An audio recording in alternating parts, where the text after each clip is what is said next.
Thank everyone for being here. My name is Naim Cardinal. I'm the Indigenous Community Engagement Advisor here at NorQuest. And I think it's really wonderful that we have Ryan Heavyhead here today. And I think it's even more wonderful that you're all here to come and listen to him. So before I get started here, I just going to do our Treaty 6 acknowledgement. I would like to begin by acknowledging that we are on the traditional lands referred to as Treaty 6 territory, and that the City of Edmonton and all the people here are beneficiaries of this peace and friendship treaty. Treaty 6 encompasses the traditional territories of numerous Western Canadian First Nations, as well as Métis people, who have called this area home since time immemorial. NorQuest College is dedicated to ensuring that the spirit of Treaty 6 is honored and respected. So before I introduce Ryan, I just want to invite our resident elder, Dolores Cardinal, to come up and just provide us with a prayer to get started in a good way today.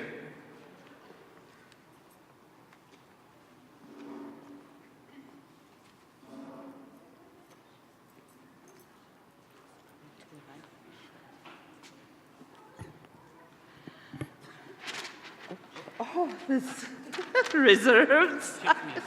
Sorry. Well, that's not a good way to greet, but good morning, everyone, and it's nice to see you all. So I'm going to start our presentation for Ryan with a prayer. Hamagaksiwatsi nutawinan ksimantu. Kinanaskum nana no pematsu ni miya nutawi kintutamaten kasawi miya kakio kamiya kan ma nstutamun ntutatuan mina kaksnama gwa kawanapio kigwai miyasanik kantutawaya kakio Tuni magawista kasawim gusit. Yuksanan may santatamata nutawi. Creator, Heavenly Father, we thank you today for the life that you give us, for all that you show us, and the people that we learn from each day, and we learn from one another. And this is a place for learning. I thank you so much. I ask you to bless each and every one of us so we can have good understanding and that we may take the good knowledge that this man is going to share with us today, that we may listen well so we can pass this knowledge on to others. I thank you, Creator, for everything, and I ask you that we all be blessed today with all the good things that we need in our own lives. Hi.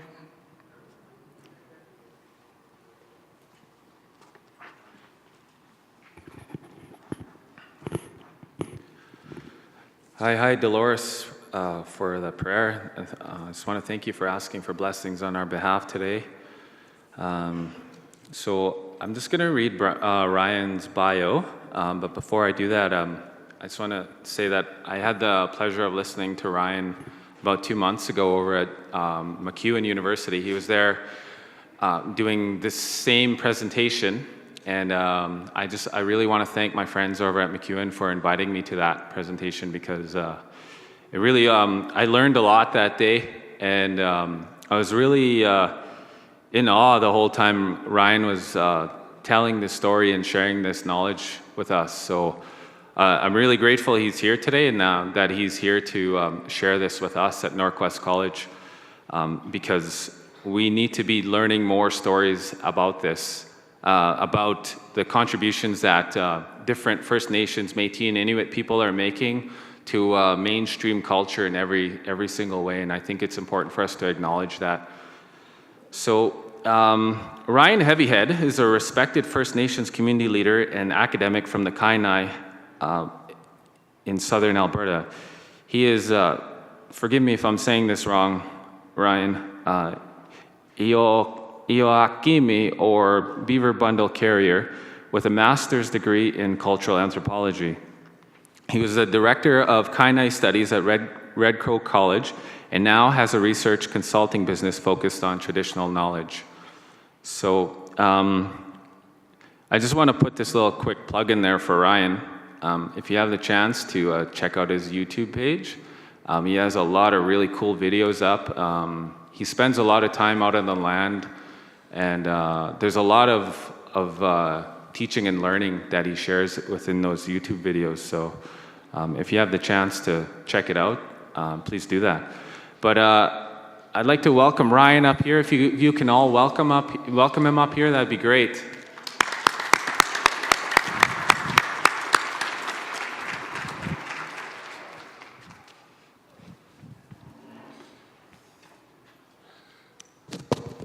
Testing, yeah.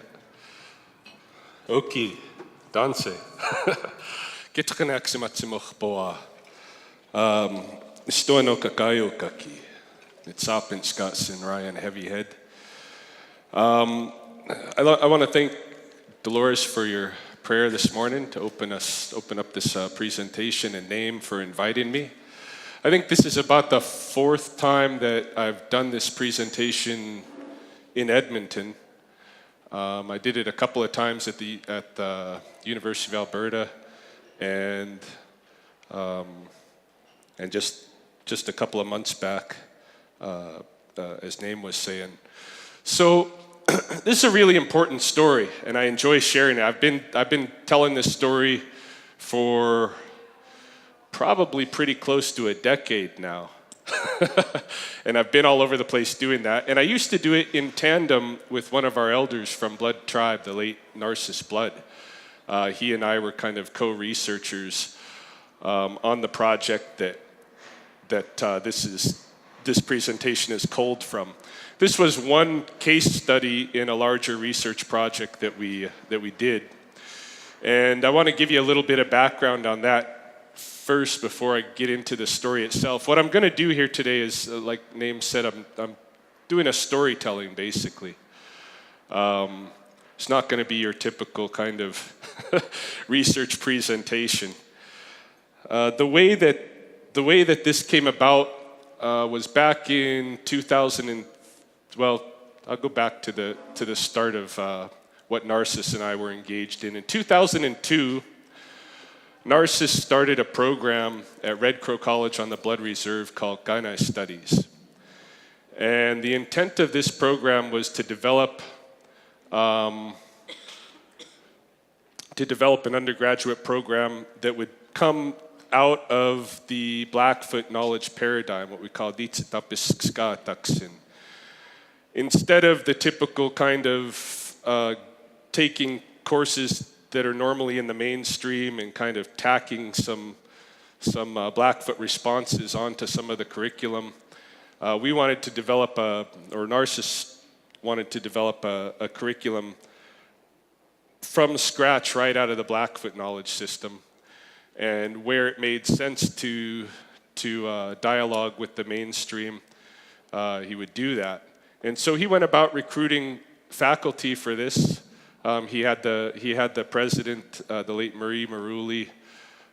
He had her blessings and her license to move forward with developing this program, and he had the elders and the board on his side. And so he began recruiting and instructors, and I was one of the guys that he recruited. I knew Narcissus because I had, prior to that, about a decade-long history of experience working with the elders, going to different museums around North America and repatriating some of the bundles back to the community, putting them back into ceremony.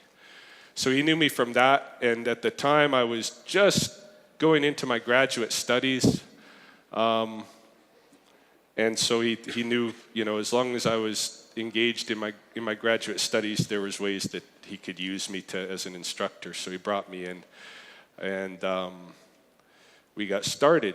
And right around that time, I think 2003, 2002, moving into 2003, SHRC, the Social Sciences and Humanities Research Council, was exploring this idea about Aboriginal research. They wanted to pilot a program called the Aboriginal Research Program, where communities, whether they had university affiliations or not, community organizations could apply for federal research dollars. This was unprecedented because prior to the Aboriginal Research Program, all of those federal research dollars, the 7 point whatever billion per year that goes to the Tri-Council on Research at the federal level, all of that money goes to researchers who are connected to universities, right? So there wasn't a way for communities to really apply for it unless they linked up with a community, unless they linked up with a university. And there wasn't really an avenue for truly exploring research that was of the community's interest, right? So SSHRC had a national dialogue heading into this, and I was fortunate to be able to participate in that dialogue. And they liked my ideas, and they worked a lot of it into the program itself, and then of course they invited us to apply. And so we started putting together our application for the first round of that program. And our idea was that we wanted to go around to the different entities of the tribe, and we wanted to look at, every couple of weeks or every month or so, most of the entities of the tribe will have sessions with elders, where they'll bring the elders in and they'll tell them, what's going on with the organization, and they'll get feedback from the elders, and they usually record those sessions. And we thought we'd like to go back and get maybe a decade's worth of all of those recordings from around the different entities of the tribe, and try to see if there are any kind of consistent recommendations that the elders are making that we're not addressing, right? And so I talked to the director of the initiative at SSHRC about this idea, and he told me, "Gee, Ryan, I don't know. If it goes to one of our review committees, they might think that this just sounds like a fishing expedition. You don't have there's no scientific method reflected here. You don't have a hypothesis or anything that you're testing." And she said, I don't know if that one's going to fly, right? So went back to Narcissus, and we went back to the drawing board, and we thought, well, what is it that they don't understand about why this would be an important project? Maybe we need to do something to try to demonstrate to them the importance of the elders' advisories. And so what we were thinking was, every year, every summer, for whatever, the past century and more, there have been people from the mainstream academies coming into the Blackfoot communities and doing research, doing their graduate research, master's work, doctoral work, postdoc, what have you, going back and using that, building up their credentials, writing papers. And we wondered, okay, this has been going on for so long. Why does the government continue to support it? There must be something that comes out of these projects. There must be some benefit to Canada, or more broadly, for them to continue to support year after year after year this effort of people coming out to the communities and working with the elders. So what has been the Blackfoot influence on mainstream society? That's what the question that we came down to. What has been the Blackfoot influence? All these years of this research, what's come of it? And so we started looking for case studies. Of course, I pitched that to SSHRC, and they thought that might be a better idea. And when we wrote out the full proposal, they funded us for 4 years or 3 years, and we got started on it.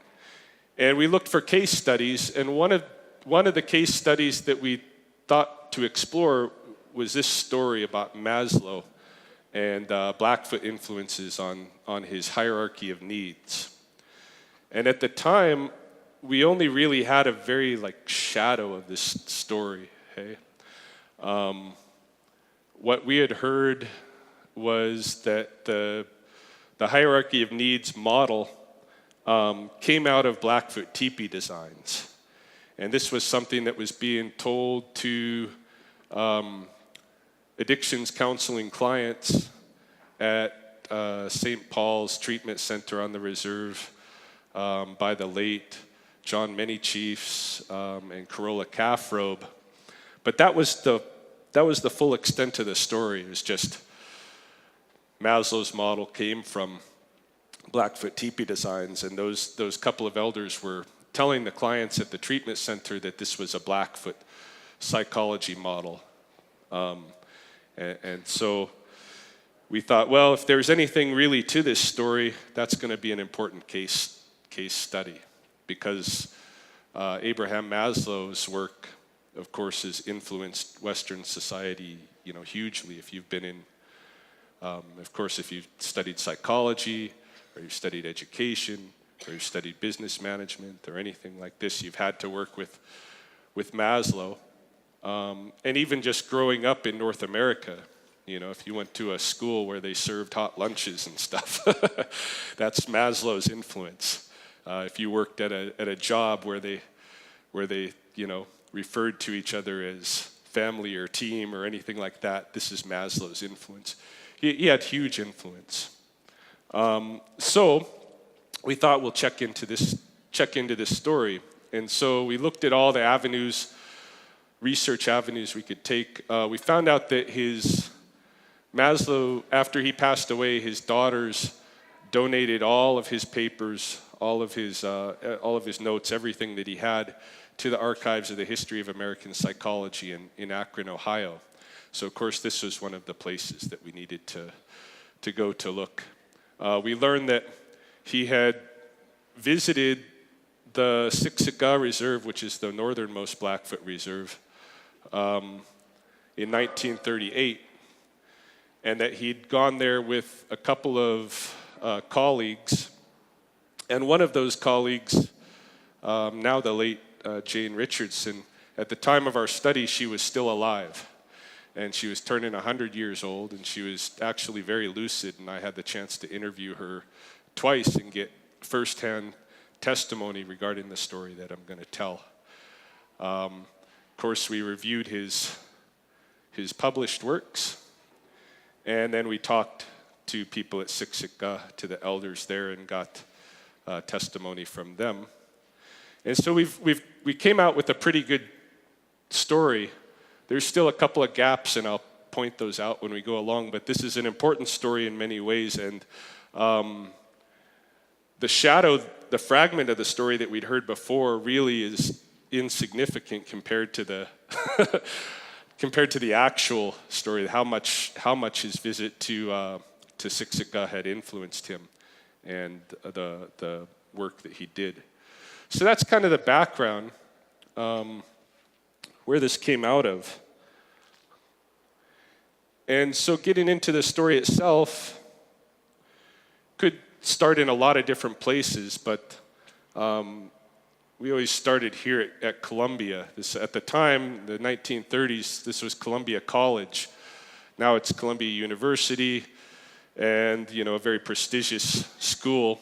Narcissus and I actually had an opportunity to go there and do this presentation, or kind of a truncated version of this presentation as a keynote to one of their symposiums there.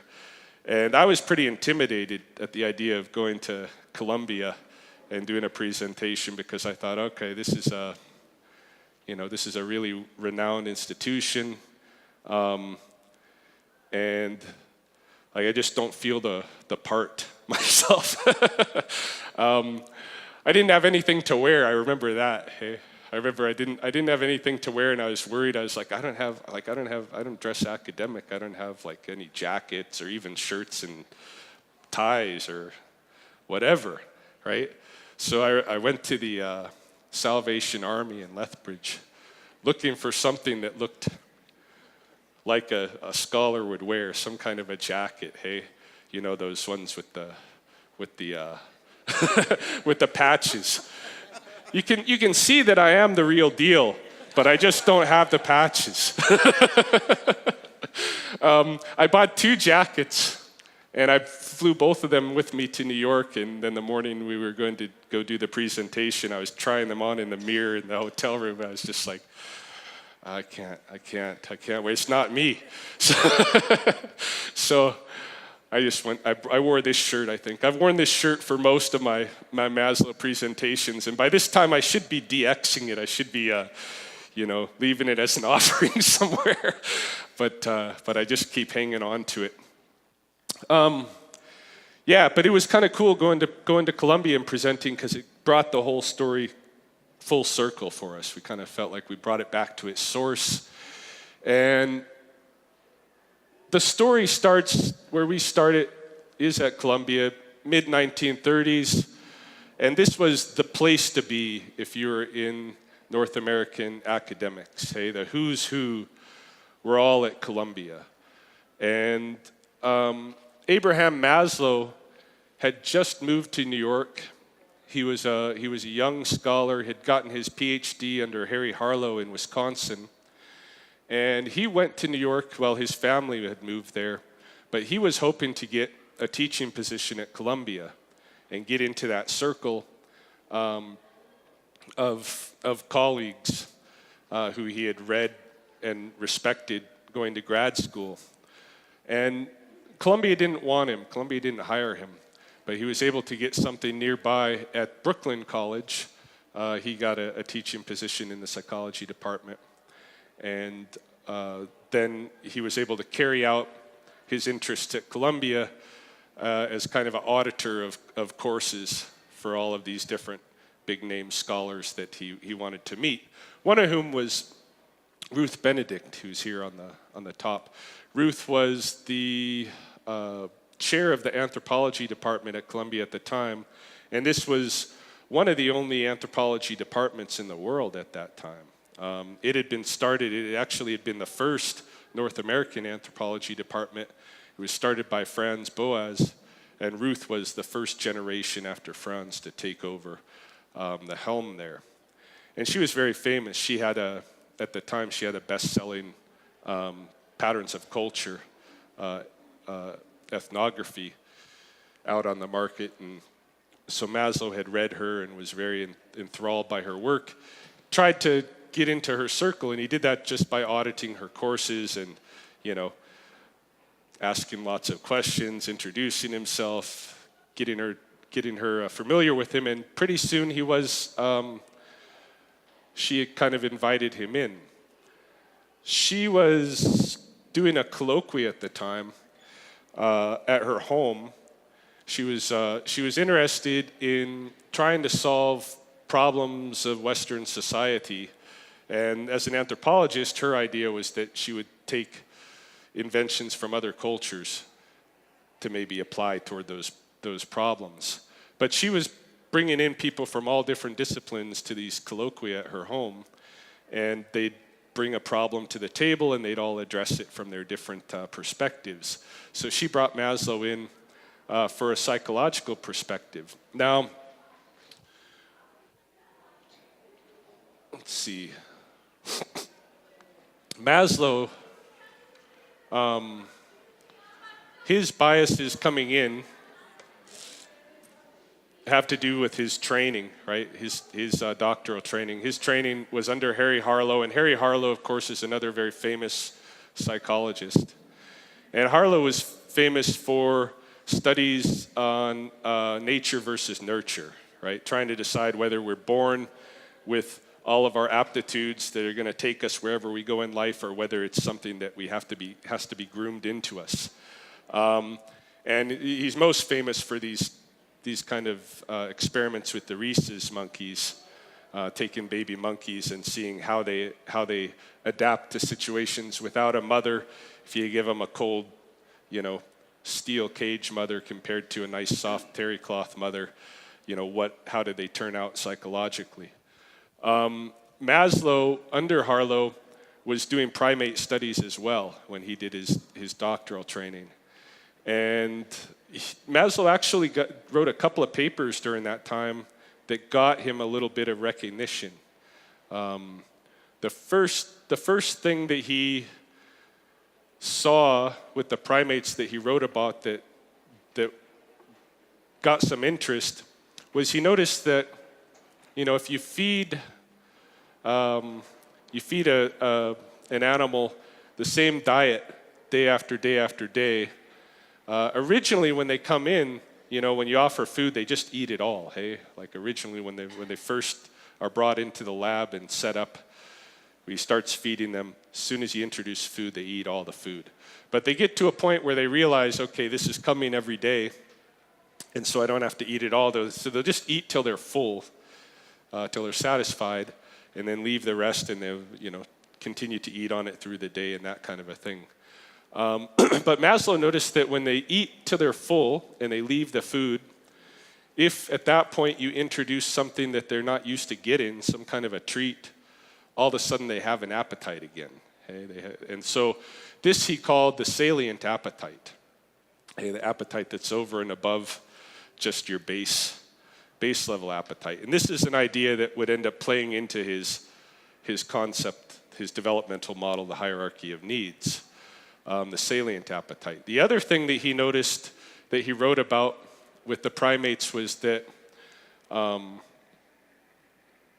all of the different, no matter what the species, all of them seem to create these hierarchies amongst themselves, right? So you have a bunch of members of the same species in an enclosure. Before long, they'll develop a pecking order, and that hierarchy is put in place and kept in place through relationships of dominance and submission. It was basically the monkey who's the biggest rapist is going to be the one that's on top, right? And so Maslow saw this with every single species that he worked with in Harlow's lab. And then he started to extrapolate from there and said, well, if we're primates too, human beings, and this is happening with all of these different species, then it must happen with us. Like we must create social hierarchies and put them in place and keep them in place through these relationships of dominance and submission. And so when he finished with his studies with Harlow and he moved to New York, he decided to put together an experiment to test that hypothesis, right? He put together what was called the Social Personality Index, and this is something that's still used by some people in psychology today. It's really kind of a two-part questionnaire, a survey. And the first part of the questionnaire, the first half of it, what he's trying to do is rate the level of ego security of the research subjects. So there's all kinds of leading questions that will have the research subject, the person, kind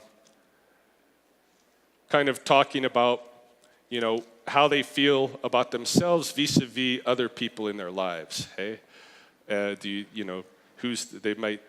Maslow might ask, who's the biggest thief, and have them talk about these thieves. Right? And, do you feel that you're superior to this person or that? And the second part of the questionnaire then gets into really intimate details about their sex lives, because Maslow was still going on that rape model from the primates. So he asks all kinds of very detailed questions about what they've done in their sex lives. And he started administering this index at Columbia College to the students there. At first he was doing both male and female students, and then after a while he switched to just doing female. The reason that he says he switched was because he thought that the males were not telling him the truth. during parts of the survey. he also conceded that he just preferred working with the women a little bit more too. So he starts doing this, and he saw a correlation. He said that those who rated themselves in ways that showed, the high ego security vis-a-vis other people, those people also had very experimental sex lives. And those who didn't seem to have a good ego security were very conservative in their sex lives. So this is all the thinking that he ends up bringing into Ruth's colloquia. Let's see.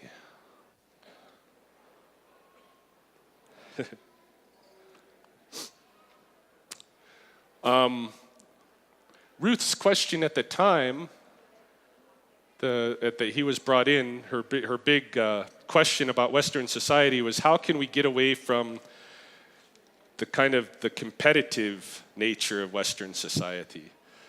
The idea that it's a jungle out there, and of course, 1930s, the whole idea of Darwin's natural selection and stuff was still fairly new, and a lot of people were utilizing it as a way to kind of excuse certain behaviors, like really competitive business and such, and only the strong survive, and you got to look out for yourself and this kind of a thing. So Ruth saw that as problematic. She'd, of course, been in other cultural contexts and knows that it's not this way around the world. And she thought it was a problematic part of Western society. And so she brought this to the colloquia, and she brought Maslow in at the same time. And when Maslow heard that research question, his response was that there's nothing you can do about that competitiveness. That competitiveness is just part of our nature as primates. I've seen it with all of these different species that I studied in Wisconsin, and now I'm here in New York, and I've administered this survey with students at Columbia, and it shows the same thing. We always compete, and we build social hierarchies, and those social hierarchies are built through that competition and maintained through that competition. And it's just part of our nature. This was Maslow's response to Ruth.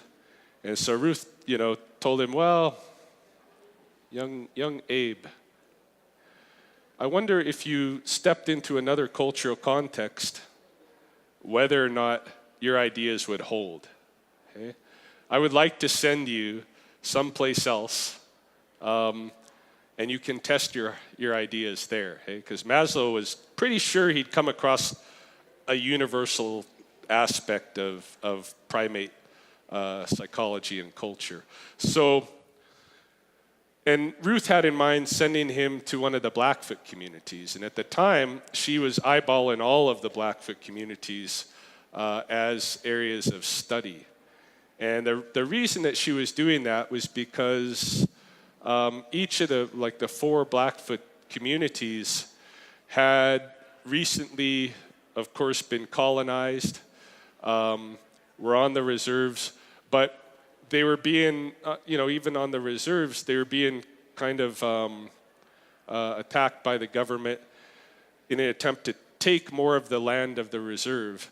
And some of them had given up some of the reserve land and done different things with monies that they'd received from that, like Siksika, for instance.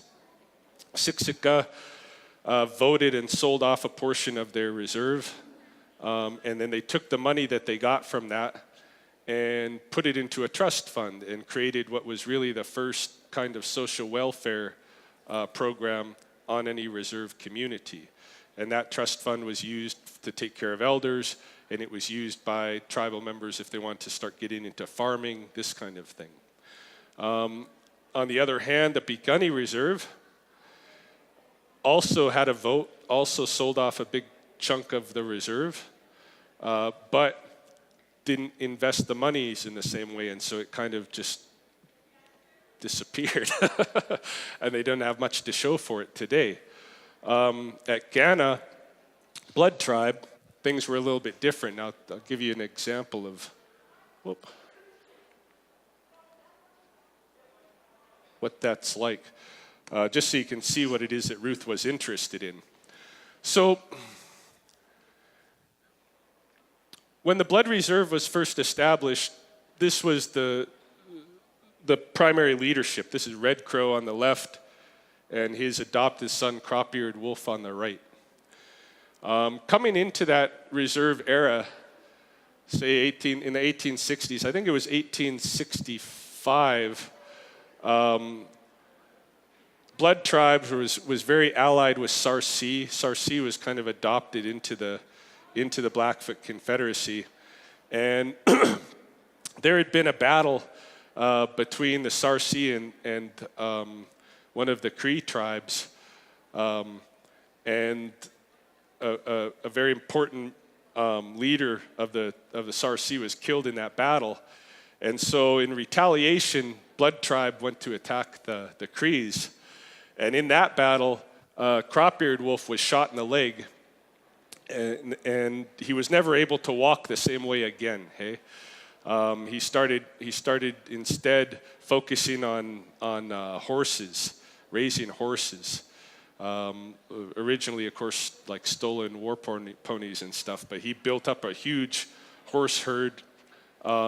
He was transferred at one time, was called the Long Time Pipe. When he was transferred that pipe, I think he paid 200 horses for that transfer, and that was just a part of his herd.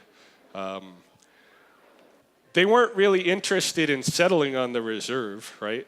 When they went to negotiate Treaty 7 in 1877,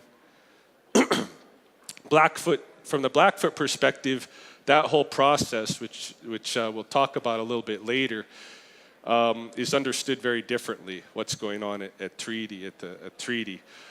So when after the treaty signing, the government's like, you have to stay here, and this is your land, this is your reserve.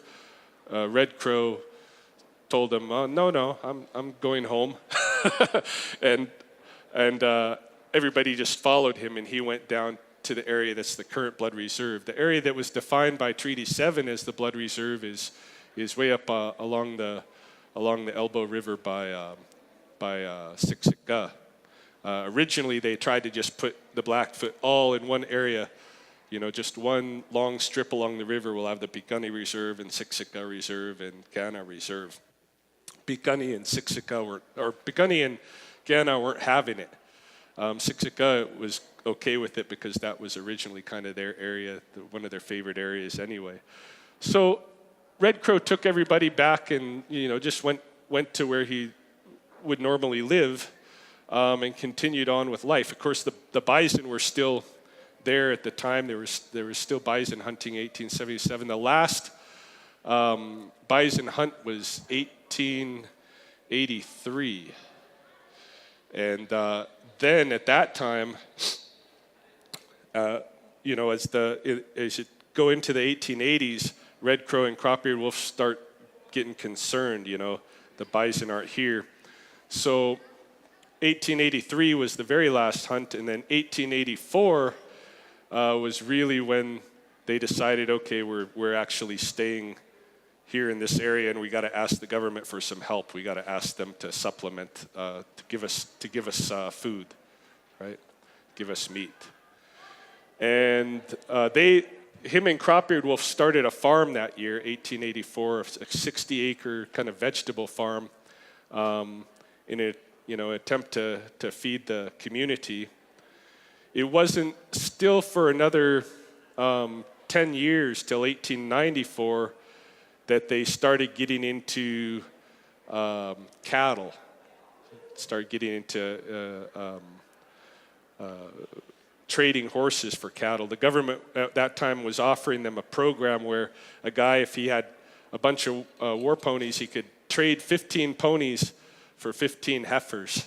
And so Red Crow, Crop-eared Wolf, and two other guys from the community, there were 4 of them in all, each of them traded 15 horses, and they started the first blood tribe ranch with 60 heifers.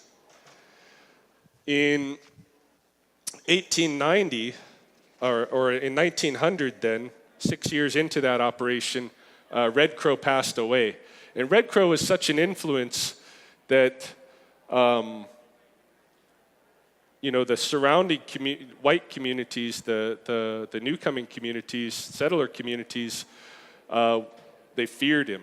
Hey, he was a real powerful influence. But as soon as he was gone, 1900, the very next year, they start petitioning to just get rid of the reserve altogether. Cardston starts putting pressure on the government to open the reserve to white settlement. Government doesn't do it, but they do try to force a sale of some of the land, 2,400 acres, the southern end of the reserve.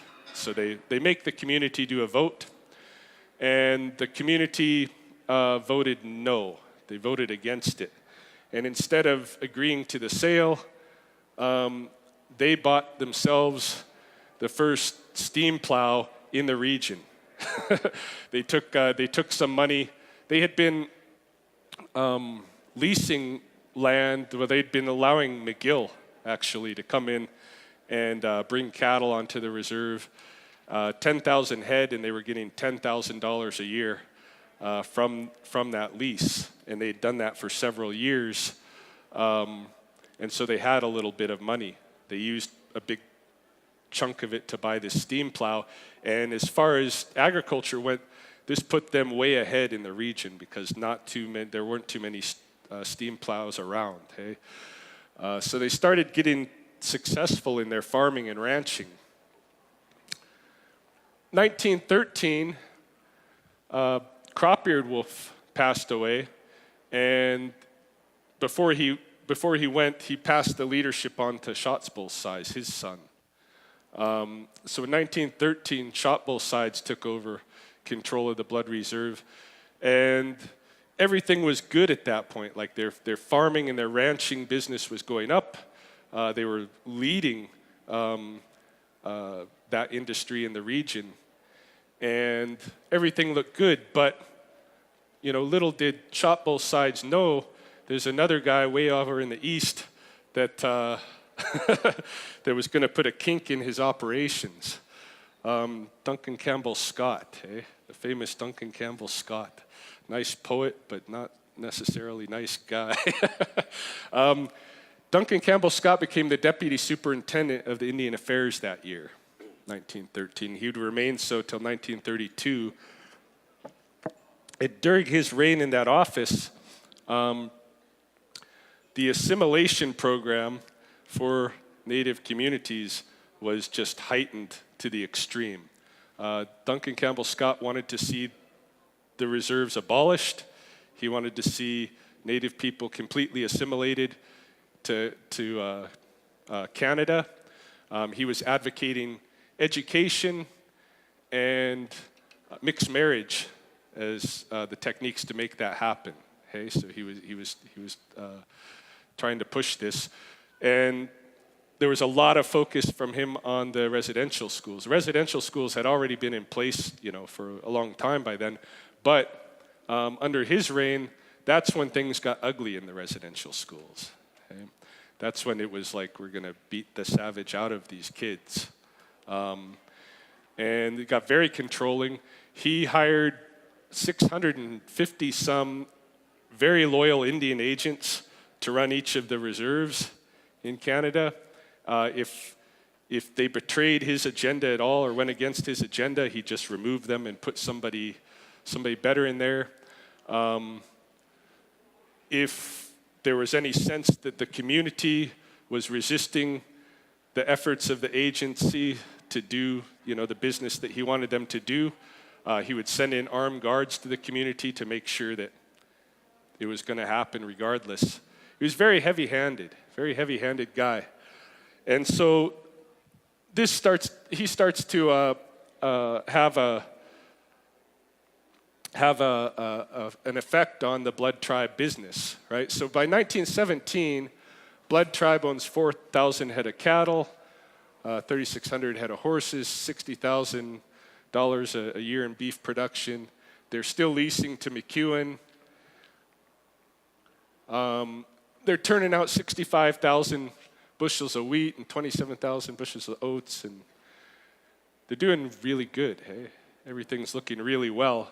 And they're participating on their own, in the Canadian project, right? In that era, you have World War I, and several guys from Blood Tribe here, you see 9 of them decided to join the military and go and fight in World War I.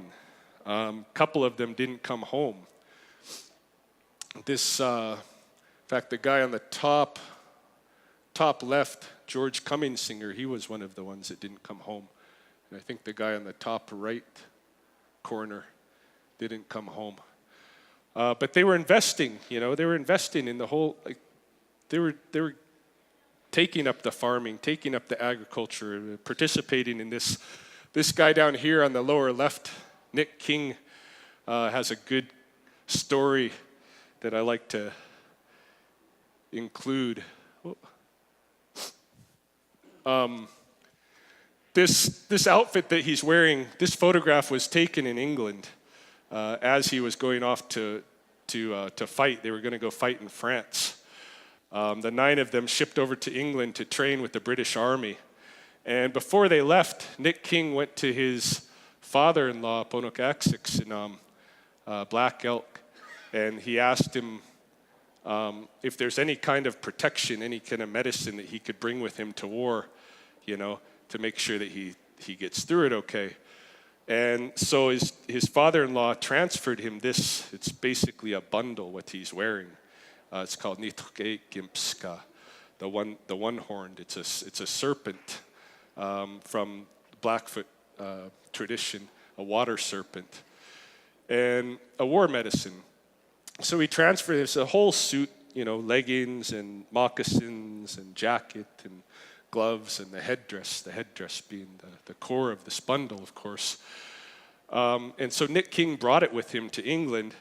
And as they started training and he was realizing, what the battlefield was going to look like, he was thinking, I don't think I should wear this.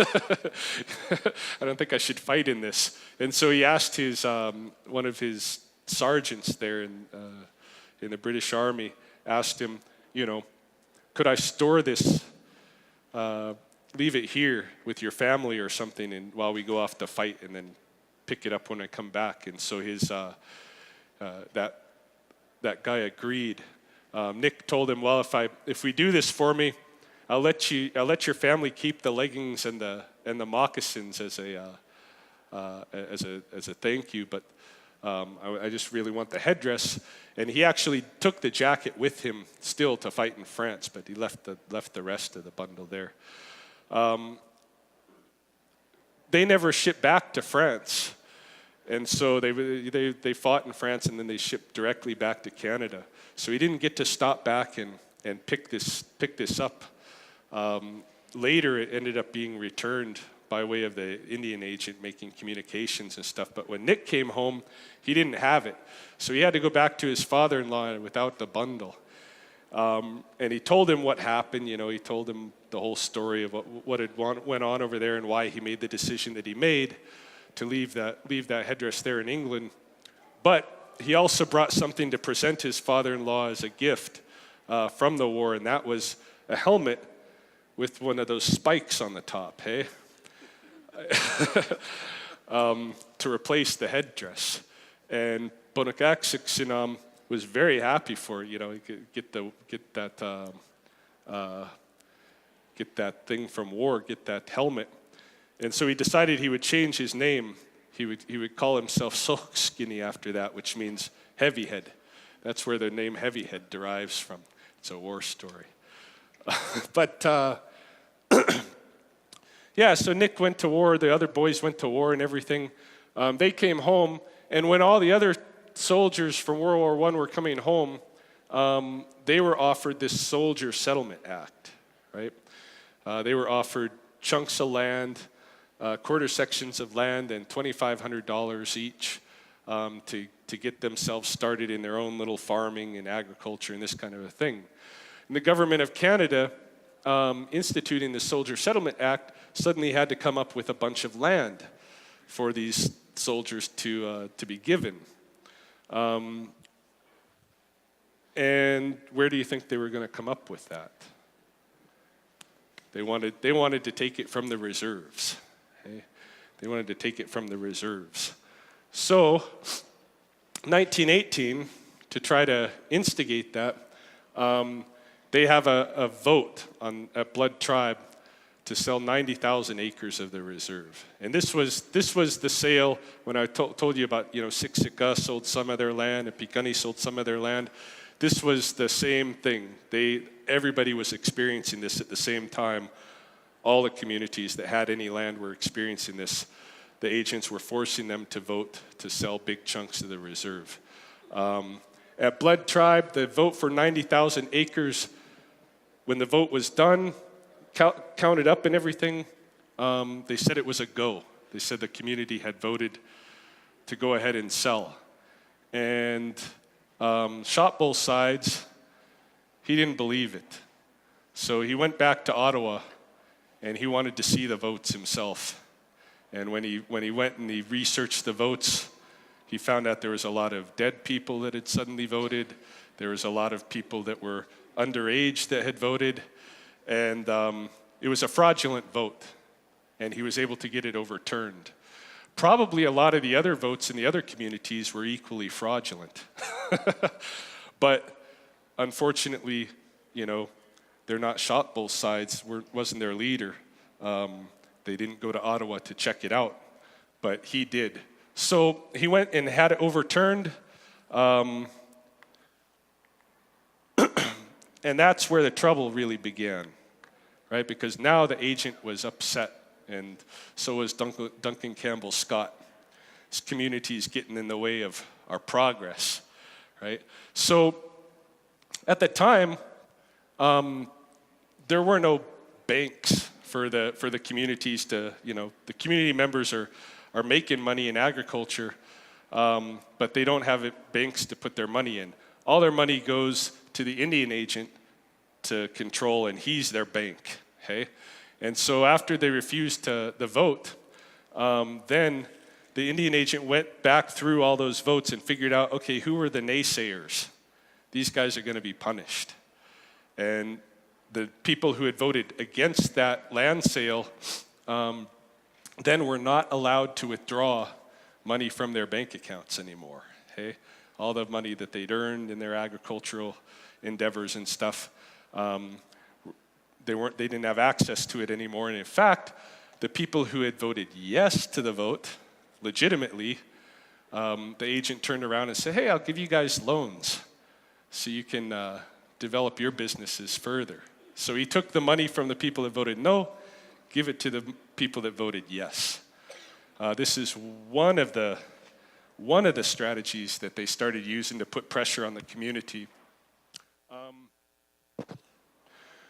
Still in 1918, the Indian agent approached the community with another opportunity to lease some land, sell some land. They said 6,000 acres at the southern end. The Cardston wanted 6,000 acres.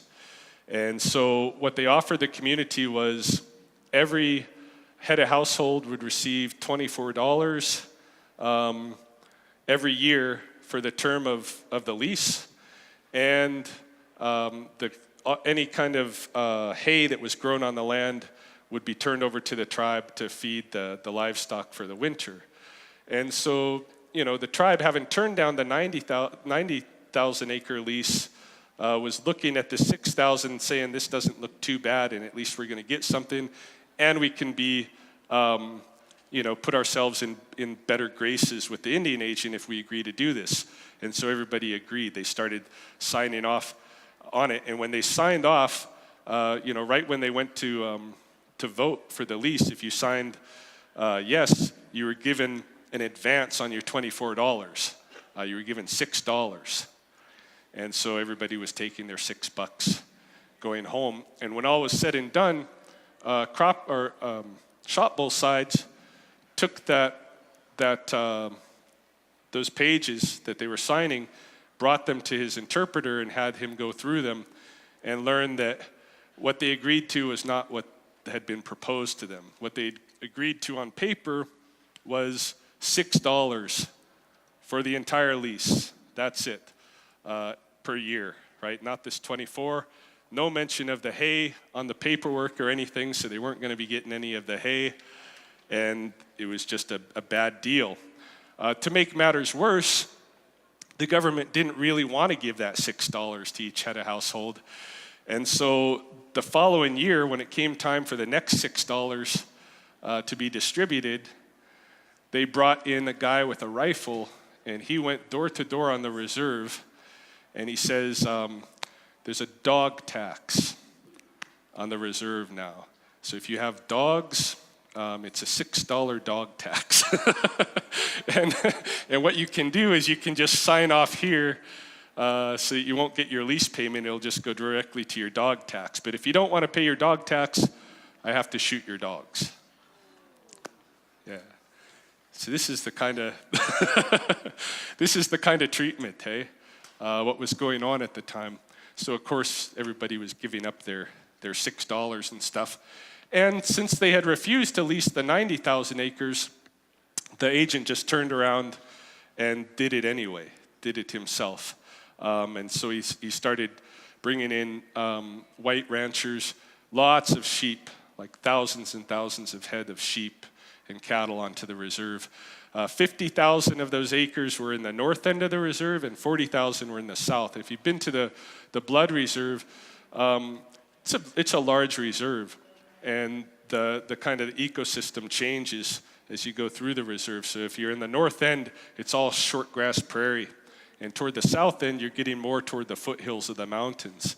And so, the tribe had been grazing their cattle and horses on the north end during the summer, and on the south end during the winter in the long grass areas in the south. With this lease, the white ranchers were allowed to bring in their animals for that 50,000 acres on the top end of the reserve, taking up a lot of that grasslands, and then 40,000 acres on the south end. And anybody who already had homes in those areas that were being leased were told you have to move. Okay? Like people who had already built their homes and stuff there, and were doing their farming and ranching and stuff. Were told you just have to move. There wasn't any money given to them to help them move or anything. They were just told you have to go. This land is leased now.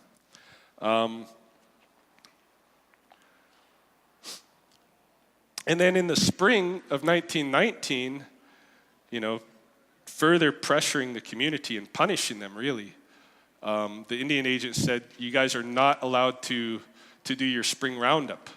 Now, the way that the system worked, the Bloods used the range herd system, so all of the cattle and stuff from the community was all ranged together, hey? Some of them were owned by orphans, and some of them were owned by widows, and some of them were owned by, able-bodied, but whoever could take care of the cattle was taking care of them, right? In the spring, when they calve out, there would be this roundup, and of course, this is to identify the cattle. So everybody had their own individual brands. So the cattle will all be rounded up, and the calves were with their mothers, and so you could look at their mother's brand, put your brand on your calves, so everybody would know whose cows were whose in the long run. So by telling them that they couldn't do this roundup, they're basically saying, you're not going to be able to identify whose new cattle are whose this year. Because by the time for the fall roundup, the calves are no longer following their mothers. None of them would have any brands, so nobody would know whose is whose. Okay? Just another kink. And of course, because of all the new animals brought onto the reserve to graze, they were overgrazing the reserves and starting to look into that next winter. The agent and the community knew they weren't going to have enough food for the livestock. Okay? They started petitioning the Indian agency or the Indian department to bring more feed for the coming winter, and the Indian department said, no, nothing doing. Hey, it's not happening. So they just ignored it. So as they moved toward that winter, the agent knew, okay, this is going to be a problem. We have to take some of the blood tribe cattle out of here. He never made any of the white leasers take any of their animals off of the reserve, but he decided they're going to move 1,000 head of the Bloods cattle elsewhere to overcome this insufficient food. And so he sold 600 of them to Moose Jaw at 5 cents, and it was a very low price. And then for the time, and then 400 were shipped to Stony just to winter there, and they were shipped by train. And as they were shipped, partway along they did a dip. They did a dip to dip them for parasites, but it was freezing. And so a bunch of the cattle, by the time they arrived at Stony, had died from freezing from the dip. And then over the winter, they did have the food shortage. A lot of the cattle that were still at the blood reserve died, and so it brought their herd down that winter from 3,700 down to 1,200. And the same thing happened to the horses. It just really destroyed their, all their hard work building up that business. So Ruth was aware of all this. She knew that each of the Blackfoot communities were being put upon by the government like this, and each one had kind of responded a little bit differently. And she wanted to send students to each of these communities to have them survey how the communities had responded to the government, given that they share the same culture, they share the same language, but had done these different responses. How is it affecting the communities? She was it's a real anthropological type question that she was looking at. But she thought this would be a good opportunity to send Maslow along too, and he can do his thing. So her idea was she would send one of her students, who was Jane Richardson, to Siksika. And she sent Oscar Lewis, who later became a famous anthropologist, to Begunny. She sent, what was her name? Esther Goldfrank to Ghana, to Blood Tribe. And she herself went down to Browning, to Montana, all that summer of 1938 to do this research. And so she thought to send Maslow along with Jane to Siksika. And when Jane heard this, she wasn't too happy about it, because she had actually been one of the students who Maslow had applied that social personality index to. And halfway through the survey, she had got up and walked out on him because the questions got so vulgar, So she didn't really have a high opinion of Maslow. But when Ruth Benedict asks you to do something, you do it when you're her student in that era. So Jane reluctantly agreed, and their only problem was they didn't have any way to get there. Hey, it's not like today where NAME can just set me up a quick flight from Lethbridge to to Edmonton. They had to find some way to get to Siksika. Neither one of them had any transportation, but Maslow knew a guy who had a car. He had a friend. What was his name? Lucian Hanks.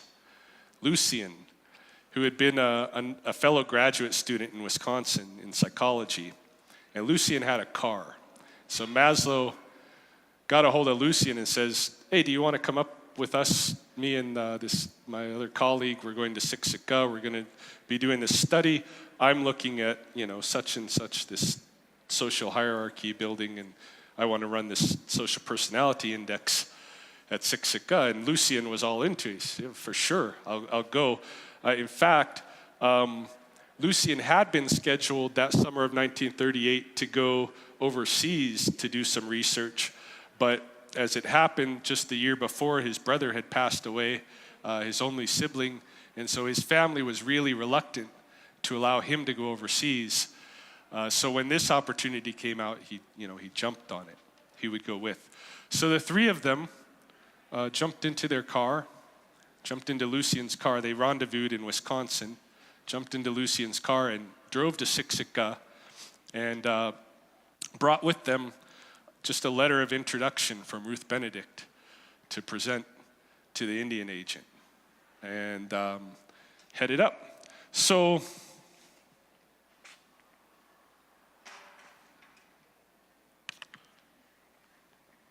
at this point in the presentation, Narcissus, my friend Narcissus used to bring in another question. He said, well, these guys are coming to the community.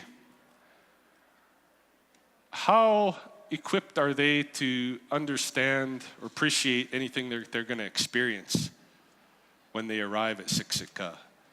What training do they have that has prepared them for what they're going to do? They're only going to spend 6 weeks in the community. What are they going to get in 6 weeks? Do they know the language? Do they know anything about the culture of the community? He started asking these questions. And in fact, Narcissus would ask these kind of questions all the time. Shirk, about halfway through our research project, they sent a person to evaluate how we were doing. And we went and had lunch with that researcher, and Narcissus just went straight to the point. You're here to evaluate us and what we're doing. What has your training been that has equipped you to be able to do this, right? How are you going to be able to evaluate? Do you know Blackfoot? Do you understand anything about our culture? Narcissus was always asking these questions. So he thought it's good to kind of give a basic framework of Blackfoot culture, just as an example of what these guys might miss. And he did this throughout Simoiskan, through what people might translate as prayer. And he always started off with this slide, hey, kitawaksinun. And this is the word that's used in Blackfoot to say our territory, but it doesn't, of course, it's not talking about land, hey. Kitawaksinun is what feeds us, what feeds the people. So, in just everyday atsimoiskan and everyday prayer that you start off your morning with, it's a lot of very important concepts and such. And how much were the researchers aware of this? He says, "Ayo napi na dosis tsabata piop. Ayo kokomiki some kipitaki." So this is calling to the sun, the source of our life, and the old lady, the moon. Ayo ipi soas in patsipi soas, the morning star and the mistaken morning star recognized. Hey. Ayo miochpokoiks is Siksika. Miochpokoiks are the Pleiades constellation, and the Siksika is the seven, the Big Dipper. And both of these have really important Blackfoot stories associated with them. These are really pre-human stories, hey, about how the life-giving system on the earth is created, and all of its different facets. In the Siksika, the seven, you have the origin of the mountains, the rain, the hydrologic system, the wind, the origins of the coulee canyons, the forests, electrical storms, the thunder, and the atmosphere, all brought in that story. So in Atsimoiskan, the way I like to talk about it, there's kind of like a head and a body and a tail, okay, in Blackfoot prayer. And at the head, it's always calling to all of these important members of the Blackfoot cosmology. But I like to look at it because one of the things that we faced with Kainai studies, whenever we'd work with a university or something, say there was a program at the University of Lethbridge, or one time we worked with Calgary with their World Indigenous studies when that started up. Whenever we worked with one of these programs in a mainstream university from Kainai studies, a lot of the times what we were contributing to those programs, the universities would call the cultural component. And I always thought this is really diminutive to call this the cultural component, right? Because what you're saying is here's the culture stuff here that these guys are delivering, and here's the real education stuff over here that we're delivering. That was how they perceived the partnership. Whereas we thought, well, we're coming from that, from Kainai studies where we're using Naamitapiikoan, an entire knowledge paradigm that we can apply toward understanding anything that's going on, right? It's not just culture. Yeah, it's cultural, but it's also educational. It's more than that. And another way that they diminish, Indigenous knowledge systems, other than calling it cultural, is to call it spiritual, right? Spiritual. So when I look at Naamitapiikoan, I always like to point out, yeah, this is spiritual. But what are we talking about here? We're talking about things that you can go outside and look up in the sky and actually see, the sun, the source of our life. There's no faith required. The sun gets closer, things start growing, The sun comes out, life comes out. So all of these beings are called upon, recognized in gratitude in daily Naamitapiikoan. Ayo spomitapiks, ksachkomitapiks, soyitapiks. This is calling to all of the life in the air, all of the life on the land, all of the life that's underwater. Okay? All of the different animals and plants. This is Narcissus would always point out, he'd say, this is especially relevant to Ryan because I take care of a beaver bundle. And my wife and I take care of the beaver bundle, which is the original Blackfoot medicine bundle. And it's an embodiment of a treaty between human beings and the animals. And in that negotiations, what happens is it really lays out who the human beings are, in the context of Blackfoot tradition. This is very old. The origins of this bundle is very old. It goes back to the first domestic dogs. And, just in very brief, truncated version of the story, there's a fur trapper.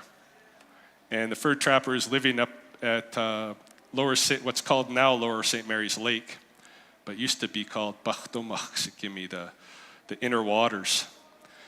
And this guy was really well known for getting the rarest animals, furs and feathers. Like he would do birds and mammals, and he cured the hides very well.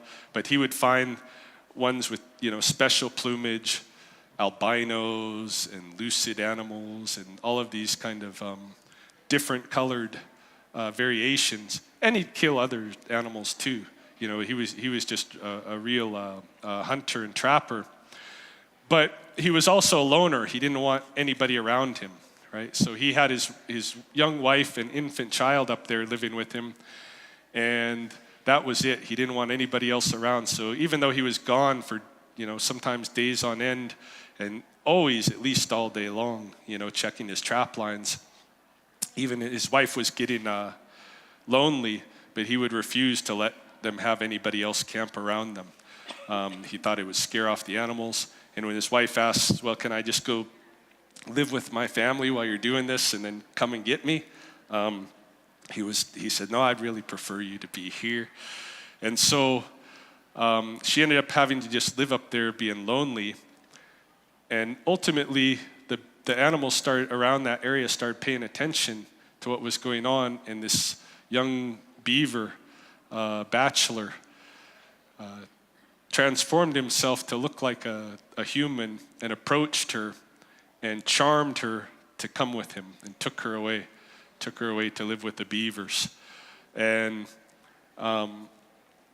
when Whitegrass was his name, when he came home from trapping that day and found his wife gone and his infant son there, and he looked for her, he was a good tracker, so he followed her, where she had gone down to the water. He saw that she went into the lake, but he couldn't make sense of it. He couldn't find anywhere where she'd come back out of the lake.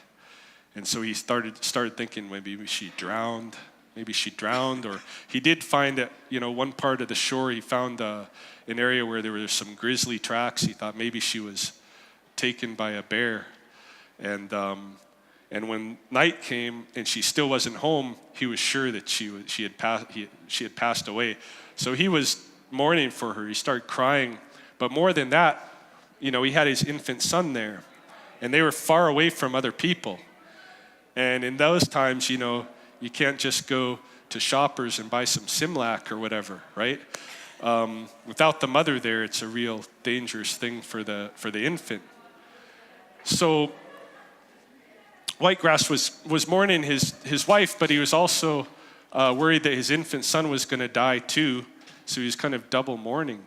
And in the night, this spirit man came to visit him, and he told him what had happened with the beavers and all of that. And he told him, I can guide you to get your wife back, but you have to follow my instructions. And the instructions that he gave him all had to do with these negotiations they were going to go into with the animals. And it involved Whitegrass capturing the favorite pup of the beavers family and kind of holding it for ransom through these negotiations. And he was only supposed to give the pup back when certain conditions were met, according to this spirit who was guiding him. And so Whitegrass went to carry this out, caught the pup, went back and held it, for ransom at his lodge. And when he came back into his lodge with the pup, his infant boy, who had been crying and carrying on for days, saw the pup and got happy and smiley and stuff. And so he sat next to the boy and sat with the pup. Pretty soon, an emissary came to meet with him. And it was a guy, skinny guy with a long face, and he was wearing an otter robe. And he looked kind of human, but not quite, hey? Whitegrass didn't really like to look at him. He looked scary. But he came in and he told him, the beavers are apologizing for taking your wife. They just want their pup back, and if you'll give him to me, I'll take him to the beavers and I'll come back with your wife. And Whitegrass told him, I can't do that. I can't trust these beavers. They're the ones that took my wife to begin with. And all this time, my boy's been starving, he's been crying, and this is the first time he's been happy at all, having this pup back here, so you can go tell the beavers, no deal. So the otter man left.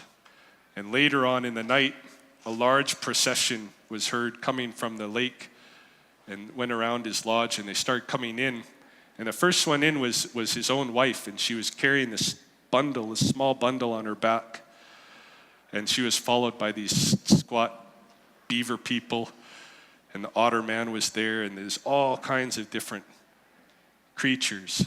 Hey, they had all shapeshift to kind of try to look human, but they were scary looking, and everything large, from moose to little, frogs and such, coming into his lodge, and they all sat around in there. And there was an old man beaver that sat right next to him, and he started singing. And as he was singing, he untied that bundle that they'd brought in, and he started giving these hides from the bundle, giving them to Whitegrass, and he'd go like this. He's transferring them to him. There were 7 in there, seven hides, and they were all animals that were dangerous to beavers. Okay? Things that would eat predators. You know, there's an eagle in there, and there was a wolf in there, and there's a cougar and a bear. These are beaver predators that at some point the beavers had made a treaty with these predators, and this bundle was a representation of that agreement.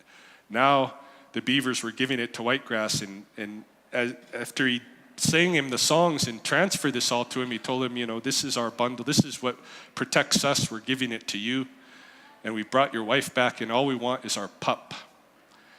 And Whitegrass wouldn't even look at him. He sat there, he's just petting that pup. He says, "Sa, no, it's not enough."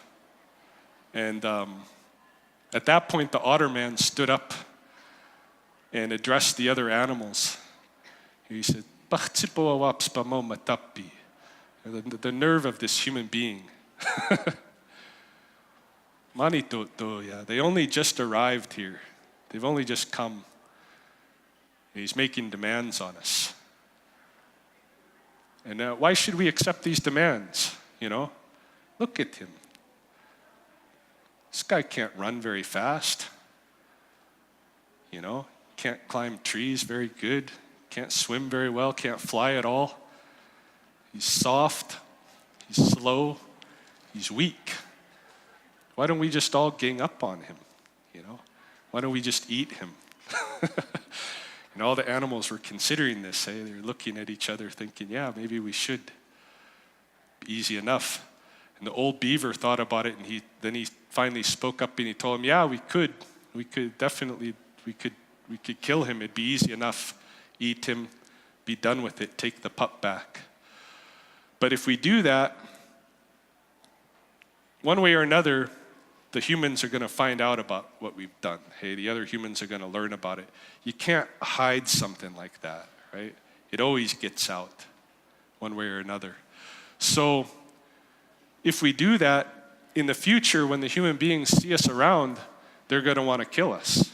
They're going to consider us their enemy. They're going to be scared of us. They're going to hate us. Every time they see us, they're just going to want to kill us. It's like this guy is always going around killing us just for our skins, you know. So that's the future we're setting up if we kill him. On the other hand, you know, each of you, the old beaver man's talking to these animals, you know, each of you who have come here because you depend on us, the beavers, if each of you were to give something to this man, to the bundle, add to the bundle, give him, you know, your ways for finding food, finding medicines, building shelters, you know, raising children, defending yourself, all of these kind of things. If you're to give him things that the humans can use to overcome some of their inadequacies, maybe he'll give the pup back. Okay? So, and then after that, you know, the humans will have, that's how they'll remember us, and they'll respect us, right? They'll have respect for us because they'll know we've given them all of these things to help them live. So each of the animals in turn starts coming up, singing songs, adds their robe to the bundle. And there's a lot of little side stories, you know, in there. There's a Naamitapiikoan, for instance, the lizard, not a lizard, but a salamander, tiger salamander, stands up, goes to approach, you know, he's going to contribute. And all the other animals start mocking him. Tell him, what do you got, you know, to give? You're naked. You don't even have a robe. You got nothing to give to this thing. And so Naamitapiikoan got all mad and offended and stuff, and he sang his song, and then he walked out, and this huge deluge of a storm started, and just pounding rain, and they were worried that the whole thing was going to get flooded out. So the old beaver begged Naamitapiikoan's wife to go get him, bring him back, so they could apologize, and they did. And when he came back, he sang another song, and the storm stopped. And then ironically, just after he sat back down, Siksika, the chorus frog, stood up, and it was Naamitapiikoan, the salamander, started picking on the chorus frog. Tell him, what do you got to give? You're just naked, and all the same stuff that he had been harassed with just before. And in fact, he pushed pushed the frog, and the frog fell back on his back, and he held his hands up like this. And this is what I'm giving. 7 winter lunar cycles, winter moons, and during those 7, all of you other animals, you're going to have really thick fur, really good feathers. The humans are going to want to kill you just for those. So you kind of curse them. But all these little stories, all this was added into the beaver bundle, and in the end, when all the animals had given something, the beaver tells Whitegrass, now I just want my pup. And Whitegrass tells him, it's not enough. Not everybody is given something. And it was true. Right at the ends of the door, on either side of the lodge doors, there was still a couple of people sitting with their robes pulled up over their heads. And when he said that, they pulled their robes back. And one of them was that same spirit man who'd been coming to him in the night to give him, instruction on what to do, how to negotiate. And another one was the old woman. And when they started singing, it was clear that this was the sun and the moon. They added their songs to it. And then the moon opened the lodge door, and she called in her boy, Morning Star, and he came leading these 2 animals that nobody had ever seen before. And these were the first domestic dogs. Okay? So they added those to the bundle. They said that the male dog is going to carry your bundle whenever you go. You're traveling from place to place, moving camp. You use a travois, and the male dog will take your bundles. Female dog is going to make more dogs, and so all the human beings can have dogs. And these dogs will protect you. Like anytime there's an enemy or a threat, a predator coming around, they're going to be the first to notice it, and they'll put themselves between the humans and the threat. Okay, this is what they added into the bundle. So all of this went into the creation of that bundle, and it really it forms the template for what a treaty is in the Blackfoot context. Okay. So when even in Treaty 7, when the Blackfoot tribes went to negotiate Treaty 7, it was like this. The Canadian Treaty Commission was just surrounded by the Blackfoot, and there was thousands of warriors there with their rifles, and they were saying, why don't we just kill these guys, and be done with it? And there's guys like Red Crow and Crowfoot, and these Blackfoot leaders play the role of the old beaver man and says, well, we could do that, but these newcomers, they're going to hear about it, that we did this, then they're going to hate us. So why don't we do something different? And so their idea was to try to transfer the newcomers into the Blackfoot system, like they had done many times before with other tribes, like Sarcee had been brought in like this. So this is more the Blackfoot concept of treaty.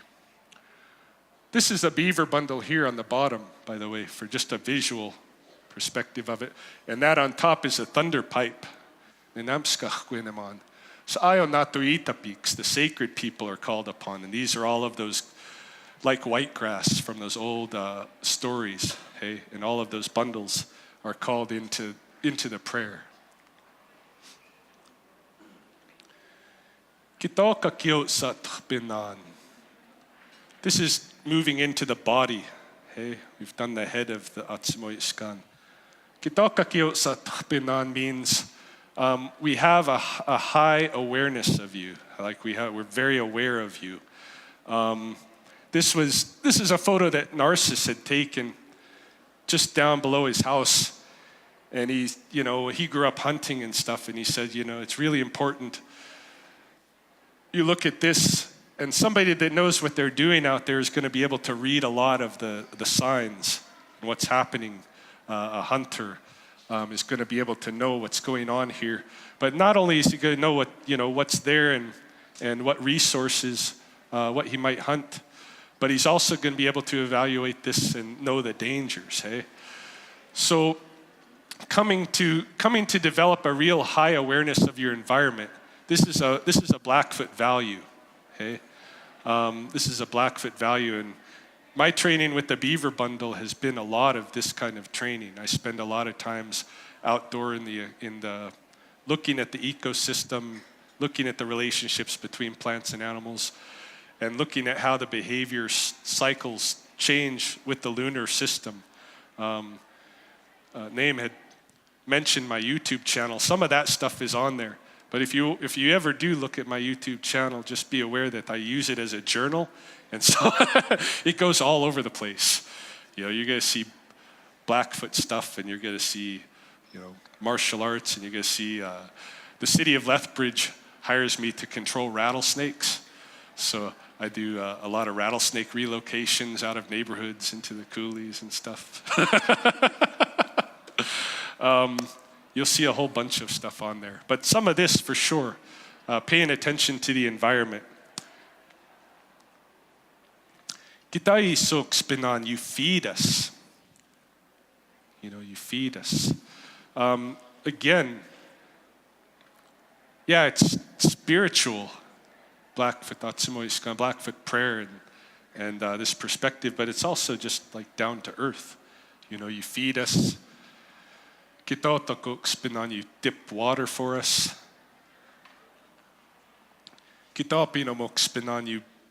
You bandage us. You know, you give us medicines.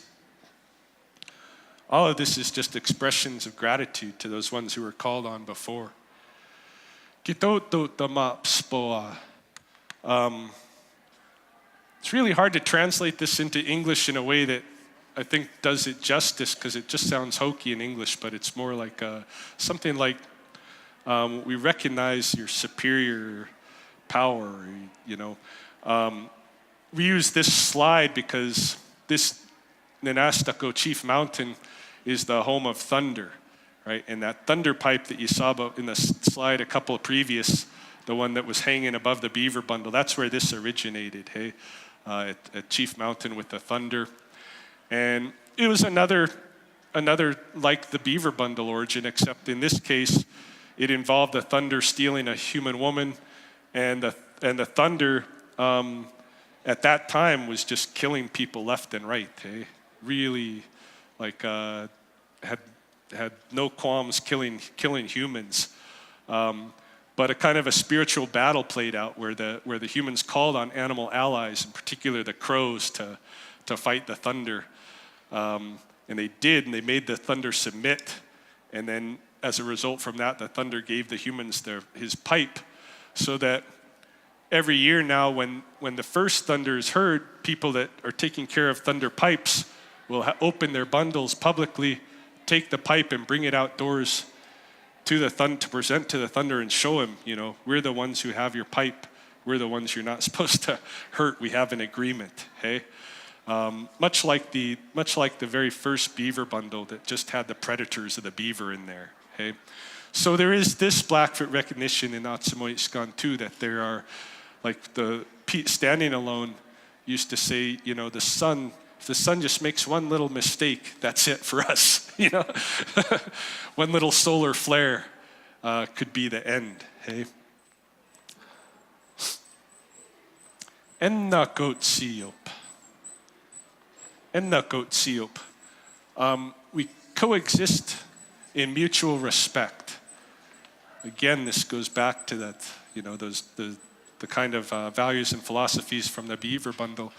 But this idea of respect, you know, you're talking to Blackfoot elders, a lot of times they'll use in English this word respect, but in Blackfoot they mean, you know, enna goat siop or enna kihp. And this means a little bit something different than respect in English. The way that I like to kind of explain it is I say, imagine you have a water barrel to catch rainwater in, and this is going to be your only source of drinking water. Okay, that's it. Your only source is going to be this barrel. So if that's the case, you're going to take really good care of that barrel. Okay? You're going to make sure no contaminants get into that barrel. You're going to make sure that if something in the barrel is, you know, breaking down, you're either going to have to do some maintenance on it or you're going to have to replace the barrel. When you're going to get a good rain, You want to make sure that you drink enough water from the barrel that when that good rain comes, it's going to replenish it with nice fresh water. But you don't want to drink so much that you run out of water before that rain comes. So it's a very careful negotiation of how you live with that barrel. That's embark.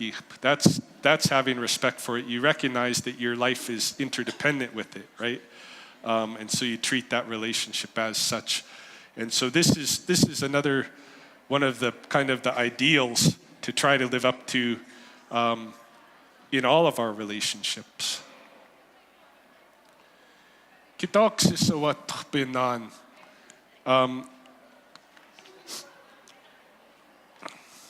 We visit with you, hey?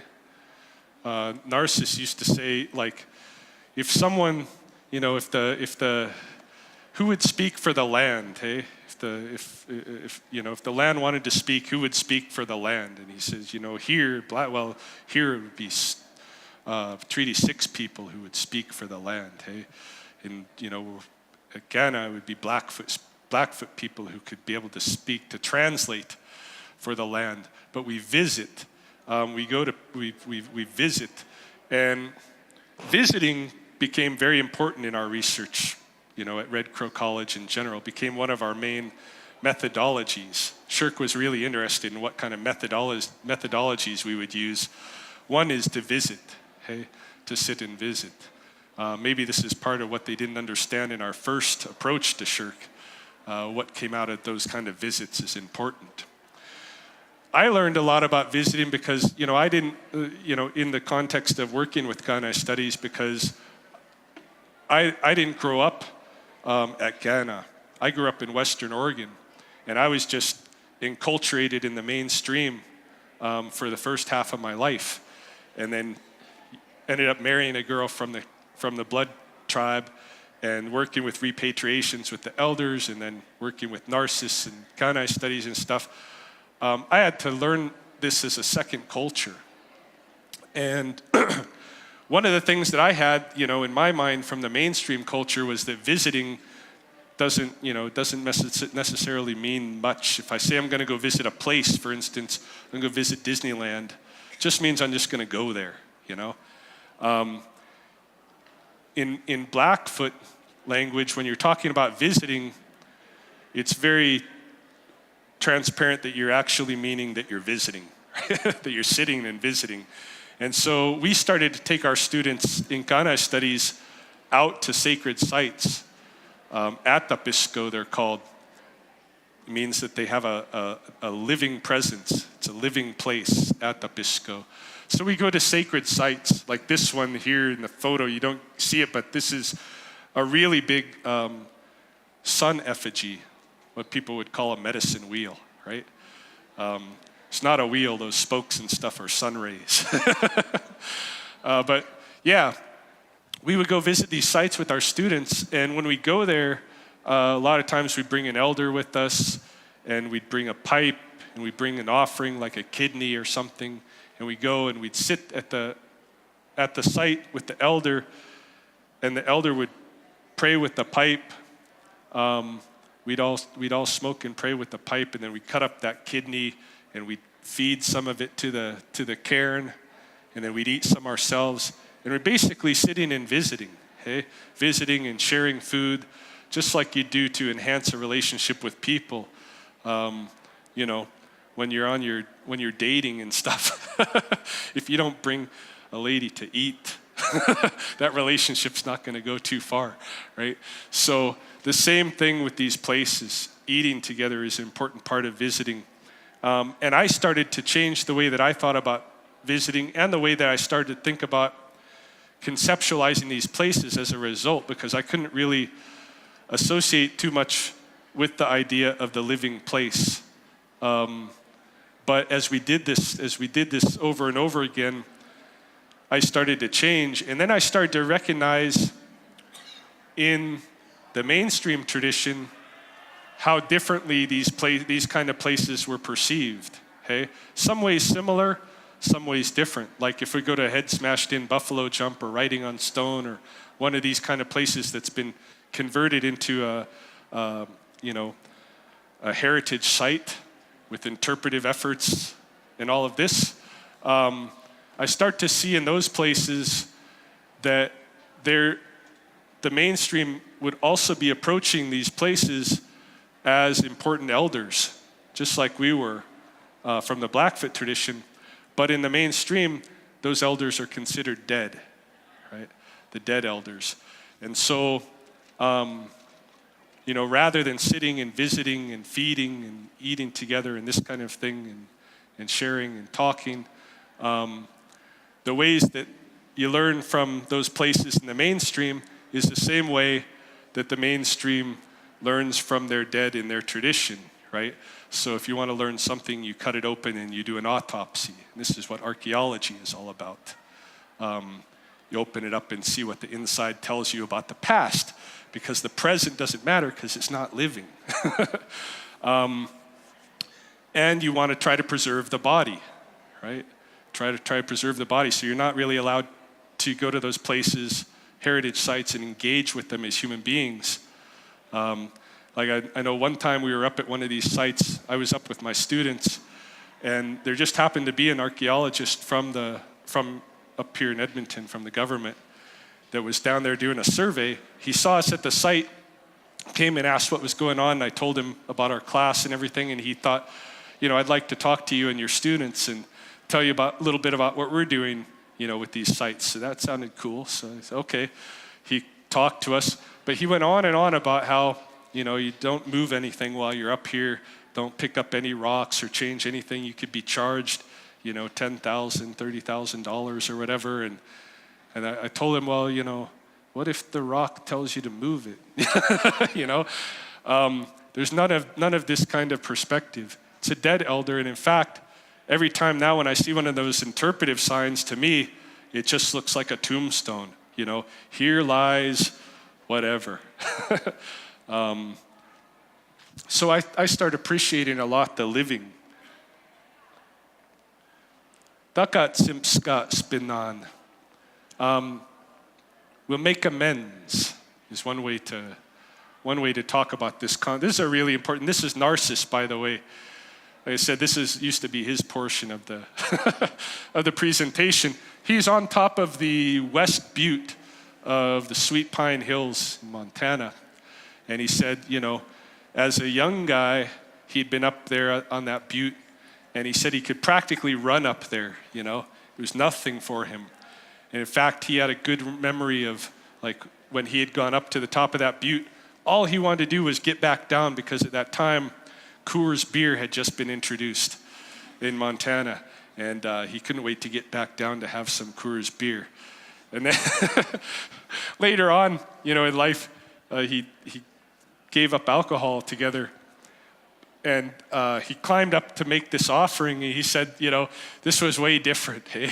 So by the time he got up to the top, his legs are shaking, and he's sweating, and just much more of an ordeal for him. But he wanted to make that offering to the place for his history of involvement with it. Atsimskasin is a concept that's closely related to Atsimoitskan. Atsimoitskan, that Blackfoot prayer that I've been talking about this whole time. Atsimoitskan, both of them have that Atsimmi at the beginning, right? And Atsimmi means a balance. Hey, a balance, atsimapi. So atsimoitskan is to create that balance by speaking, which is kind of what we've been going through. Really, just expressions of gratitude. You're getting all these gifts, that these dangerous ones not hurting you, and these ones that can give you things, food, and all of these different things have been helping you in your life. So Atsimoitskan is about just expressing verbally gratitude for that. Atsimskasin is about expressing gratitude, making amends, but not just by words, okay? Doing something. And I believe like this, making these kind of offerings, or you might leave tobacco if you're picking berries or sweetgrass or something. I believe all of that to be also kind of a teaching tool to get you thinking more about this concept, atsimskasen, which is very important. You know, I'll tell you a little story. Al Gore, when he put out that Inconvenient Truth, a couple of years after that, he started building this kind of army of people to go out and do that same presentation. Okay, they called that the Climate Project, and they were looking for charismatic speakers. And Narcissus was a very charismatic speaker, much more charismatic than me by far. So one day I was at Red Crow and I get this call, and they're looking for Narcissus, Al Gore's people. So Narcissus wasn't there that day, but I told him, I'll give you Narcissus' home number. You can phone him, get in contact with him there. Gave him the home number. And then immediately when I hung up, I called Narcissus. And I told him, these Al Gore's people are looking for you. If this is going to involve you like going to meet Al Gore and stuff, I'm in on that, right? So they called him, and they wanted to recruit him as a speaker, right? They wanted to bring him back east to do 2 days of training with Al Gore and David Suzuki and all these climate scientists, and then to use that training to present climate science to First Nations. And so Narcissus said, yeah, he'd be interested in doing that, but he said, I always present in tandem with Ryan, so you have to bring Ryan too. And they said, well, we don't really need Ryan. We just need one of you. And we're only recruiting like 200 people across all of Canada to do this. We only need one guy for First Nations. And Narcissus said, well, then you probably should find another guy, because I presented with Ryan. So they thought about it, and they came back to him, and they said, okay, we'll bring Ryan. And then they had a phone conference with us, and they told us, you know, everybody else has to compete for these seats. And so we've got a lot of paperwork for everybody else. You guys are recruited in, you've got your seats, it's a done deal. But just for our paperwork, we would really appreciate it if each of you could do just like a paragraph or a page on why you want to participate in this. So we agreed to do that. I, knocked out my one pager and emailed it to them. And a couple weeks later, they got in contact with us again. They were going to set up the flights and all of that stuff, take care of all those details. And they called and they told me, well, we got your one pager. We never got Narcissus, so we can't bring Narcissus. So I told them, well, if Narcissus isn't going to come, I'm not going. And so they changed their mind again. They said, okay, well, I guess Narcissus could come. So they brought us both over there. We pushed them enough. They brought us both over. We did the 2 days training. The first day was all, indicators of global warming. The things that are going on in the environment that show that global warming is happening. The glaciers melting and all that stuff, right? More intense storms. The second day was all about solutions. What do we do about this? And we listened to all of it. And then after the second day, Narcissus and I went out for dinner. And Narcissus told me, he was asking me, what did you think about the presentation stuff today?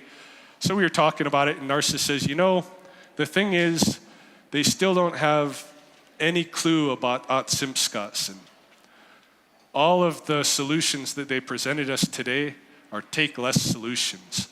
All of this reduce, reuse, recycle, carbon capture, all of this is about taking less. They're not giving anything back. They're not reciprocating in any way yet. That's a whole new area of potential for the mainstream culture to move into in response to global warming, but they don't have an inkling of it yet. Hey? And these are the kind of concepts and ideas in Indigenous knowledge systems that are really very important, hey? That are going to save our lives, potentially save our species, but aren't being explored as yet. Istawatsiman, Gamotan, and Ahsatapi.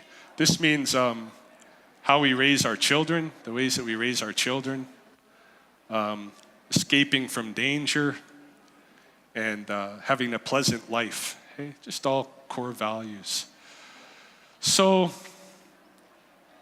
the question is, this is just basic. This is like really core basic stuff in the Blackfoot knowledge system, Blackfoot way of life. The researchers that were going to come for 6 weeks, were they even going to understand this much walking away? Something that's just every day for people in the community. This is what the question Narcissus was bringing to the table. Just looking at the time. We don't need to take a break or anything, hey? Good. All right. So, how prepared were the researchers? Well, there's some indicators when they arrived to the community. They drove up. You got Lucian, you got Jane, you got Abraham Maslow in the car together. They drove up from Wisconsin to Siksika, and they've got with them a letter of introduction from Ruth Benedict. No, telegraphing ahead or any kind of anything to prep the community for this. They just arrive at the agent's office with this letter. And the agent at the time at Siksika, his name was Pocklington. They go to Agent Pocklington. They got this letter from Ruth Benedict. They want to do research there. And surprisingly enough, for that era, Pocklington tells them, I can't give you the permission to do this. But what I can do for you is I can assign an interpreter. And he gave him a guy named Earl Calfchild. He said, I can send Earl with you. Earl will bring you to meet the leadership of the community, and you can ask them permission to do your research. And so Earl hopped in the car with them, and they went off. And at the time, this was June 1938, the Sundance camp at Siksika was just getting underway. Sundance is like a culminating berry harvest and ceremony camp in the middle of summer. And the camp was just getting underway. Earl brought them down there and brought them to the lodge of a guy named White-Headed Chief. White-Headed Chief was one of the leaders at the time. And it just so happened that when they arrived, a lot of the leadership for Siksika, the leadership that year, was there in White-Headed Chief's lodge already, talking about another issue. So they got lucky. And they went in, and Earl introduced them and said that they were going to present what they were interested in doing. And so he turned it over to them. And as Jane told me, and remember I get this firsthand. Jane told me, she said the boys were so intimidated. They'd never been in any context like this. We just come from like New York City. And now we're in this camp of teepees, with all of these native chiefs sitting there looking at us. And the boys, they didn't say anything. Hey, they were too frightened. And she was thinking, well, somebody's got to say something. But it's not really appropriate for me to be the speaker. I'm a woman, right, in this situation. And so she didn't want to, but eventually she said, well, I had to say something. So I told them, we're here because we're interested in learning about Blackfoot culture, learning about Blackfoot history, and really we want to write down anything you want to tell us about your way of life for the future generations, okay? And this is a very kind of Boasian type of approach to anthropology, which is not analytic at all. It's just collection, culture collection. Trying to document the complexity of each culture was Boas's thing, and it was basically initially to try to fight racism. And that was the kind of anthropology Jane was into. So she told him, we're just going to write whatever you want to tell us, we'll write it down, and we're going to archive it somewhere where the future generations can access it. And they did that. It's archived in Calgary at the what's that museum in Calgary? The Glenbow. Yeah, it's archived at the Glenbow. In fact, I ended up paying the Glenbow to digitize them so that now you can go and look at these researchers' notes online in their digital archives. But yeah, that's what Jane said that they were going to do. And then she said, then the boys suddenly got courage to go up, and each of them said a few good words and all of this. And then the leadership at Siksika was there. They were speaking among themselves. Blackfoot, she didn't understand what they were saying, of course. She got a little bit of interpretation from Earl, and ultimately then White-headed Chief told him, well, I will you can do your research. I'll host you. But we're having our Sundance right now, and for this time, we don't want you to do your research. Just be here as a visitor, enjoy the ceremonies, enjoy the camp. And after we're done here, you can come and put your tent by my house, and then you can carry out your research. And so this is what they did. And they went out of his lodge, and they had a canvas kind of army tent type of a thing that they set up. That was where they were gonna sleep. And they had their approval, right? So they did, of course, do a little bit of preparation before coming out to the community. You know, Jane did at least. She read the ethnographies that were in existence, Clark Whistler's stuff, you know, early Blackfoot ethnography stuff. She had read about the Sundance and how in that ceremony there's a time when there's a woman who fasts for 4 days to put up the sacred lodge. Okay? And while she's fasting, she's preparing these buffalo tongues. She has to have 100 tongues. She dries them and then prepares them and then later feeds them to the whole community. So Jane approached White-headed Chief and asked whether it would be appropriate for them as researchers to buy some tongues to give to the woman, the Okao, who was going to do this ceremony, who was going to fast. And White-headed Chief, the way Jane told it, she said he was very surprised. He had no idea how she could even know about the ceremony and all of this. But he said it would be a good thing if they brought tongues.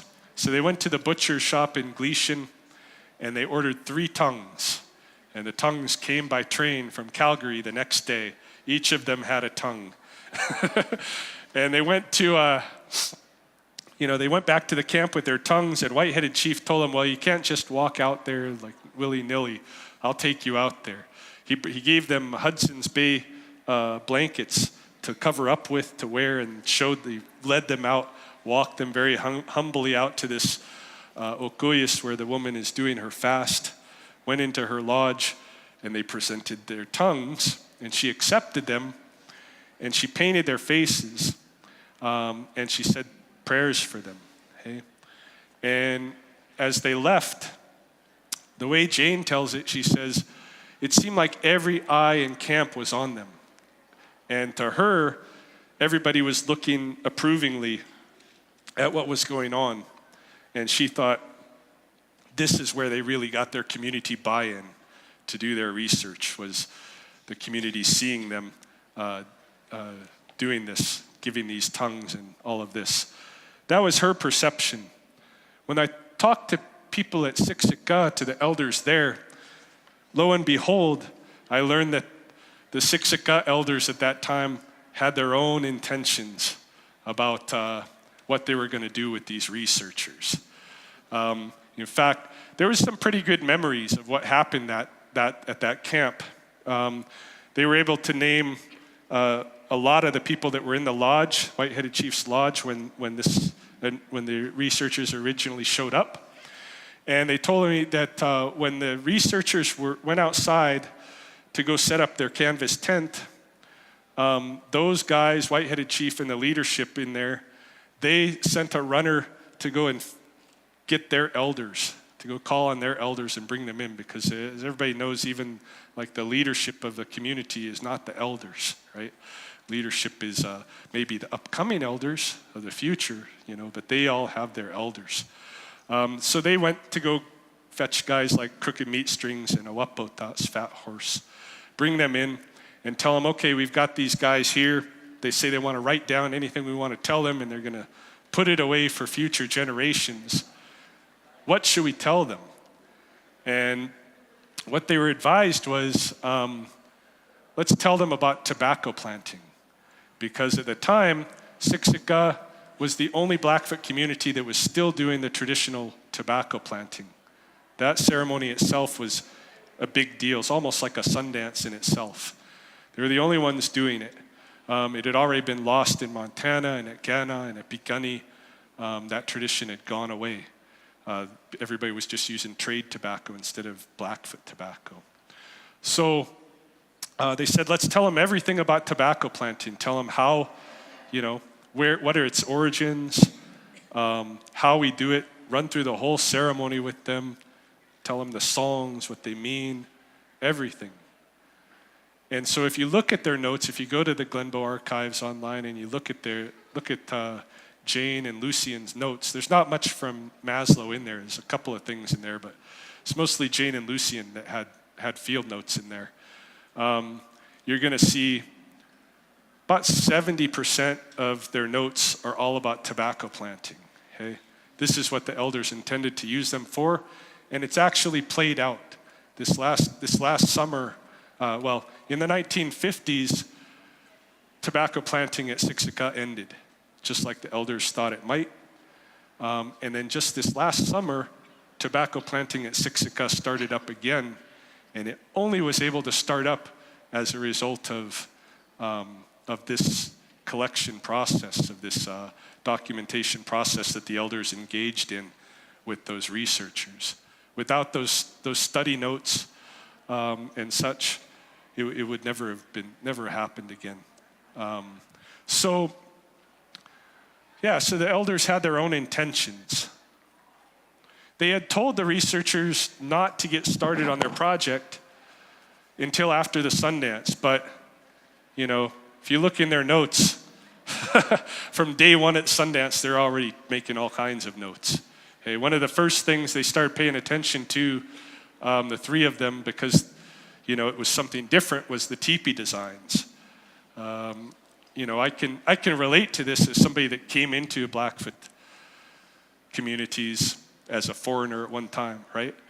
And you start seeing these symbols, the artistry, the Blackfoot artist tradition, and you want to know what this stuff means. So this is what they started doing. They started drawing all the teepee designs. They drew a picture of the encampment in their notes and labeled where each teepee was and which was each household, who was living there. And then they went to each of the people that had teepee designs, and they asked if they could photograph their lodge, and they did. They photographed them, and those families told them about their teepee designs. The camera and the photos belonged to Jane, okay? And she developed 2 copies of every photograph. One of those copies she gave to the families that owned the lodges as a memento.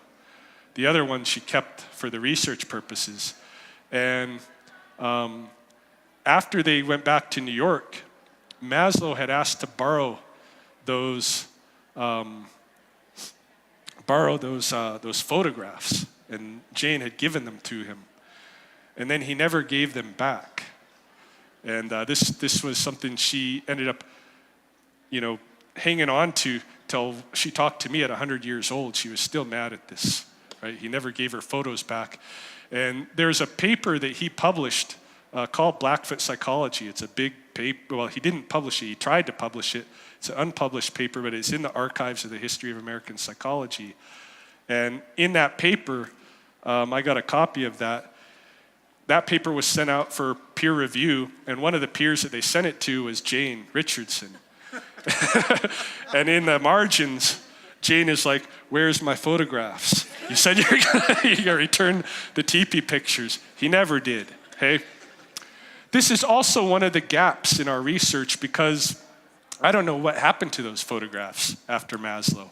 They're not in his stuff in Akron, Ohio, at the archives. The best clue that I have was during the 1970s, there was a psychologist named Fisher who was working at University of Calgary, and he was having a dialogue with Maslow through the mail and asking him a lot about Siksika in that year there. And I kind of suspect that Maslow might have sent them to Fisher, but I've never been able to track down what's come of this guy, hey? So this is one of the gaps. But he had those photographs and they were important to him, important enough that he wouldn't return them back to Jane, hey? So they paid attention to that. In Maslow's famous published books, there's also some talk about the Sundance, some other things that impressed him. And one thing in particular was something he called a giveaway. I'm pretty sure that what he saw was a transfer, a bundle transfer, but he called it a giveaway, and he said what happened was this man and his family came to the camp in a wagon, and they hauled with them all of their worldly possessions, okay? Everything they had, all kinds of nice things, all the way down to, lowly, like he said something like bottles of pop or something like that were part of this bunch of stuff that this guy brought to camp. And he said they went around the camp with their goods, and then they stopped, and then he said the man stood and he bragged about himself. This is Maslow's interpretation of what's happening, right? He says, the guy says, you all know me, you all know the things that I've done in my life, and he starts talking about the things he's done, and what a good guy I am. And then he gave away all of these materials that they had brought, and he just left the camp, with nothing but the shirt on his back. And Maslow, this made a big impression on Maslow because he started putting it, into his own world context, and he thought, well, what if I just show up in Central Park, my wife and I, with all of our worldly goods, okay? And we just stack them up there on display, and then I start talking about all of my successful things that I've done in my studies, what a good guy I am, and then I give all my things away, walk away with just the shirt on my back. That's literally all I'm going to go away with. There's no benefit to me, okay, if I do this. So it caught in his mind as something important, and he just kind of retained it, okay? This was their early experience. Once the camp was done, then they got into the research proper. And of course, Jane's instruction to the boys was along the lines of her, approach toward ethnography, which was, okay, boys, what we're going to do is you guys are going to go sit with the important male elders all day, and whatever they tell you, you're going to write down. And I'm going to go sit with the important female elders. I'm going to write down whatever they want to tell me. And then we'll get together in the evenings, we'll share notes. It might give us some questions to start off the next day's interviews and stuff with. This was her approach. And Maslow, and Lucian, they weren't anthropologists. They weren't really interested in that. They're like, no, we're here to do this other research. Maslow says, I got my social personality index here, right? I'm going to sit down and go through this with people. And so he starts doing this, right? He starts sitting first he started with the elders, and in his unpublished paper, he writes about this, and he says they stonewalled him. They said they looked at him like they didn't understand the questions or why he was possibly asking the questions he did. Even in the first part, he would never even get to the second part of the questions with the elders. Just in the first part, where they're being prompted to speak bad about people, other people, to rate themselves in comparison to others, they weren't going to do it. They just refused. And so he stopped working with the elders. He started looking for easier victims. And as Jane says, she said, teenagers, Ryan. This is who he turned to, teenagers. And in fact, the only notes that I found the only field notes of Maslow's that I found from that year are some of these interviews with teenagers and going very explicitly into sexual experiences that they had in boarding in the boarding schools and afterwards. It's pretty interesting, but nothing that I needed to know.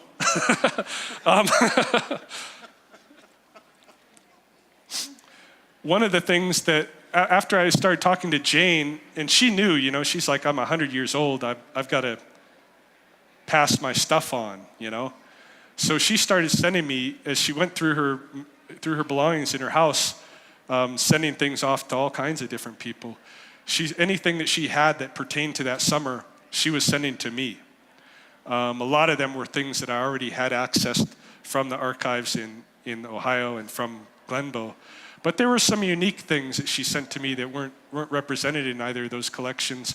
One of them were the correspondences between Lucien and his family, because the whole time he was up there, he was writing his family letters and stuff. And she had copies of that. And there's one letter that's really revealing where Lucien's writing to his family. He says, the translator came to us today with a message from the elders, and he said, if we continue to ask the questions that we're asking of the community members, we're going to be escorted off of the reserve. And so he says, I'm not going to be able to study what I thought I was going to be able to study here, but I'm going to continue the project otherwise, right? So Lucien was kind of put out about it, but he had agreed at that point, once the translator came, that he had to change. So he started working more with Jane and her method. Maslow, though, kept to his guns. He wasn't going to change. And so as he continued to try to do these interviews, things grew tense. And so tense that Jane and Lucien felt like they needed to withdraw from Maslow, or they were going to get kicked out of the reserve with him. So they went back to Pocklington and they asked Pocklington, you know, is there a cabin or something we can rent, you know, to be on our own? And Pocklington rented them a little place. So Jane and Lucien moved away from Maslow and they left him on his own, okay, in the tent. And you know, as it turned out, the 3 or 4 weeks more time that they had together alone was very significant for Jane and Lucien. Later that year, they ended up getting married. And then a couple years later, they came back and they had some children. They brought them to the reserve. But they never dealt with Maslow again. They just kind of left him. Maslow continued, but soon, you know, he kind of pulled back from the survey as well, although he still had his research interest and he wasn't going to do what Jane was recommending. He, instead of trying to administer the survey, about halfway through, he decided, well, something's wrong, you know. Something's not working out the way it normally does with this survey. For some reason, these guys are not answering these questions. They're not willing to talk bad about anybody, you know, or to put themselves above anybody, yet they seem to have a really good, healthy ego security. In fact, he saw, you know, predominantly throughout the community, except for a very small fraction of the community that were already falling into addictions. Other than them, Maslow thought that most members of the community had a really strong ego security. And yet it was a different kind. And so this is you can see what a great writer he was.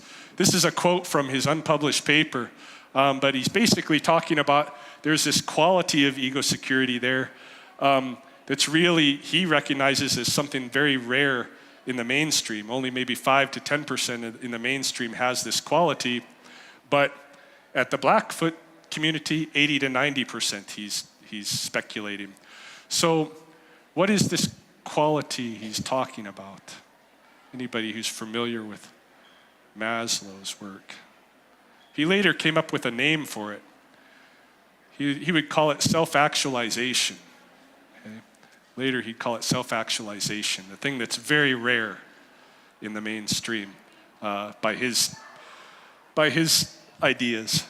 So he started looking at, okay, how does this quality how does it come about? Like, how is it trained into the social members of this community? And he looked at all different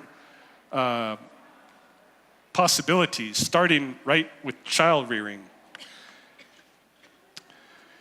In his published works, there's 2 different examples of Blackfoot child rearing that he gives.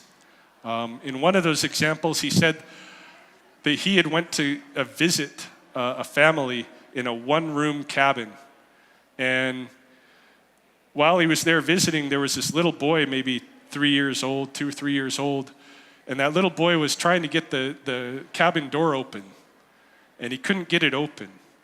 And for whatever reason he was trying to get it open, he was starting to fuss. He's starting to get upset about not being able to open it. And Maslow,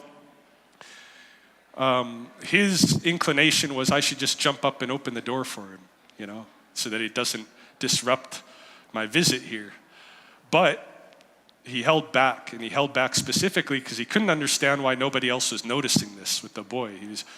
Everybody else in the household seemed to be paying no attention to it. So he waited, and eventually the boy opened that door. And when he opened that door, suddenly all the people who didn't seem to be paying attention at all started praising the boy for successfully opening the door. And a little light bulb went off for Maslow, and he thought, oh, yeah, this is something different, right? These people, I was going to jump up and open the door, but I have no respect for that child, right? And for his learning and all of this. Something different is going on. Another example that he gives of Blackfoot child rearing, he says there's a favored child they call Naamitapiikoan, berry children. These are kids. This practice still goes on today. These are kids who are kind of brought into ceremonial life early, treated special. Usually a grandparent kind of takes them under their wing, and brings them in and treats them really special. They might even give them transfers and such early on.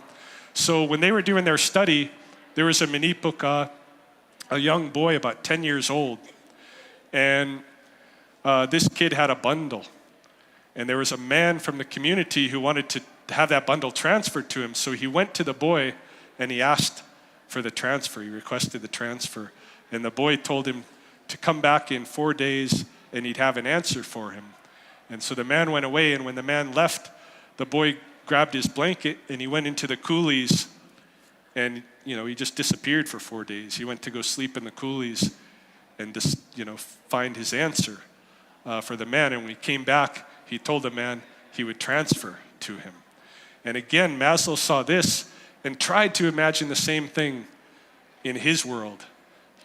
What if there was a boy in Brooklyn? First of all, there wouldn't be a boy who's taking care of anything that's important to the community, like a bundle or anything like this. But if there was, and somebody wanted that transferred to them, they'd probably go to that boy's dad and ask for that transfer. And even if they did happen to go to that boy and ask for it, there's no way, in Brooklyn, the boy is going to be allowed to just take his blanket and go out, into the forest or anything, and disappear for 4 nights sleeping to think about it. Very, very different child rearing. And to Maslow, he thought the Blackfoot have a different kind of respect for their children. They treat them like they're full social members. Okay? They're full social members rather than something that needs to be just fixed or something that's not there yet, is not a full member yet. So maybe this helps bring about that kind of ego security. The other thing was the kind of altruism that he saw there. I threw up this concept, Naamitapiikoan, in here, just because the word altruism doesn't exist in the Blackfoot language, but Naamitapiikoan does, and it's like a habitual compassion for others, habitual kindness and taking care of them. And I wonder if Maslow ever had studied this concept from the Blackfoot side, whether he'd have different ideas about the altruism that he saw. But he had that example from the Sundance with the giveaway. Another example that he writes a lot about is Teddy Yellowfly here. Teddy was one of the few guys who befriended Maslow. And Teddy was a young, charismatic leader of the tribe. He was the guy that Siksika would send back to Ottawa anytime they needed to negotiate with the government. Teddy was really good. He could live in both cultural worlds. He was very adept in both cultural worlds and a good charismatic leader. Probably why, he made himself available to Maslow and everybody else was hating on him, right? He invited Maslow and the researchers over to his house for dinner. In fact, when they showed up, he had them sit down, and then Teddy told him, I'll be right back. I have something that I think might help you in your research. And he went to a back room, and he came out, and he presented them with a book. It was called Patterns of Culture by Ruth Benedict. So I think this can help with your research. But Maslow and him, became kind of friends enough that I've found correspondence from Teddy back to Maslow in Brooklyn later, where Teddy's kind of appealing to him, trying to bring him back for another visit. Okay? Maslow never went back to Siksika again.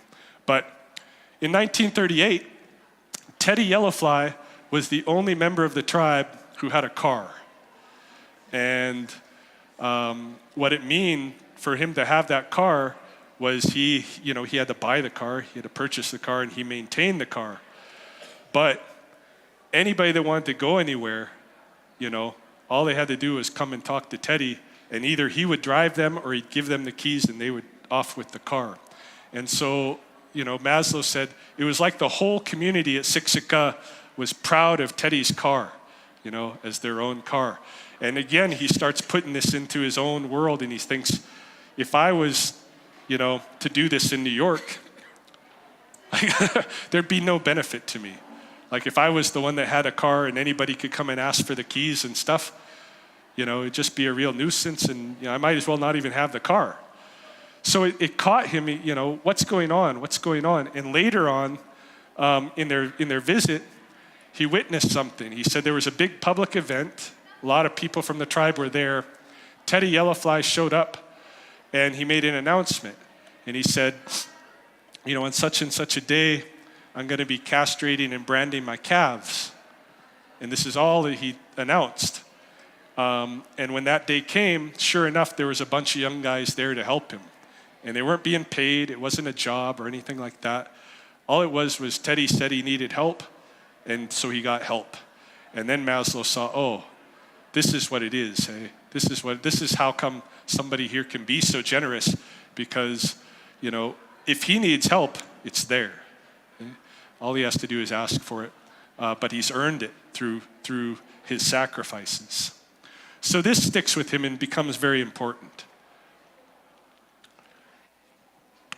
Maslow was impressed with the elders of the community for their ability to psychoanalyze. The town of Gleason, just outside of the reserve, literally just separated by a railroad track. The town of Gleason had a bunch of white merchants, and Maslow was observing them, watching them, and he's noticed that they really treated people from the community, the native people, poorly. It's a lot of racism in those shops and in that town. So he started asking the elders, "What do you think about this? What do you think about the way you're being treated when you go into shop in Gleason?" And invariably, what the elders told him was, "Naamitapiikoan." They're not fully developed, fully matured human beings yet. They hadn't arrived. This would become very important too for Maslow. In fact, I think his biography is called On Becoming Human, right? Becoming a full human being, becoming a self-actualized human being was very important. But it was, it's interesting to note at the time in 1938 that the elders had this perspective, because if you go to the community today and ask people, what do you think about the racism? A lot of people have adopted the racism, okay? And they're putting it back out.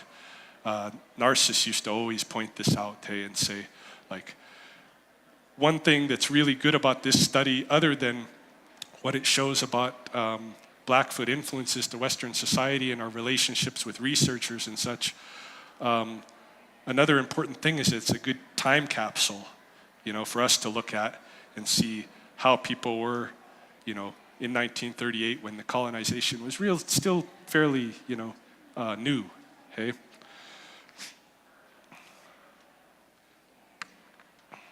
This is a picture of Jane Richardson on her 100th birthday.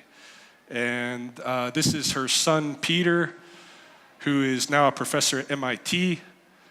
And I talked to Peter too. Jane and Lucien ended up bringing both of their sons back to Siksika with them in subsequent years, 1941 and 1943.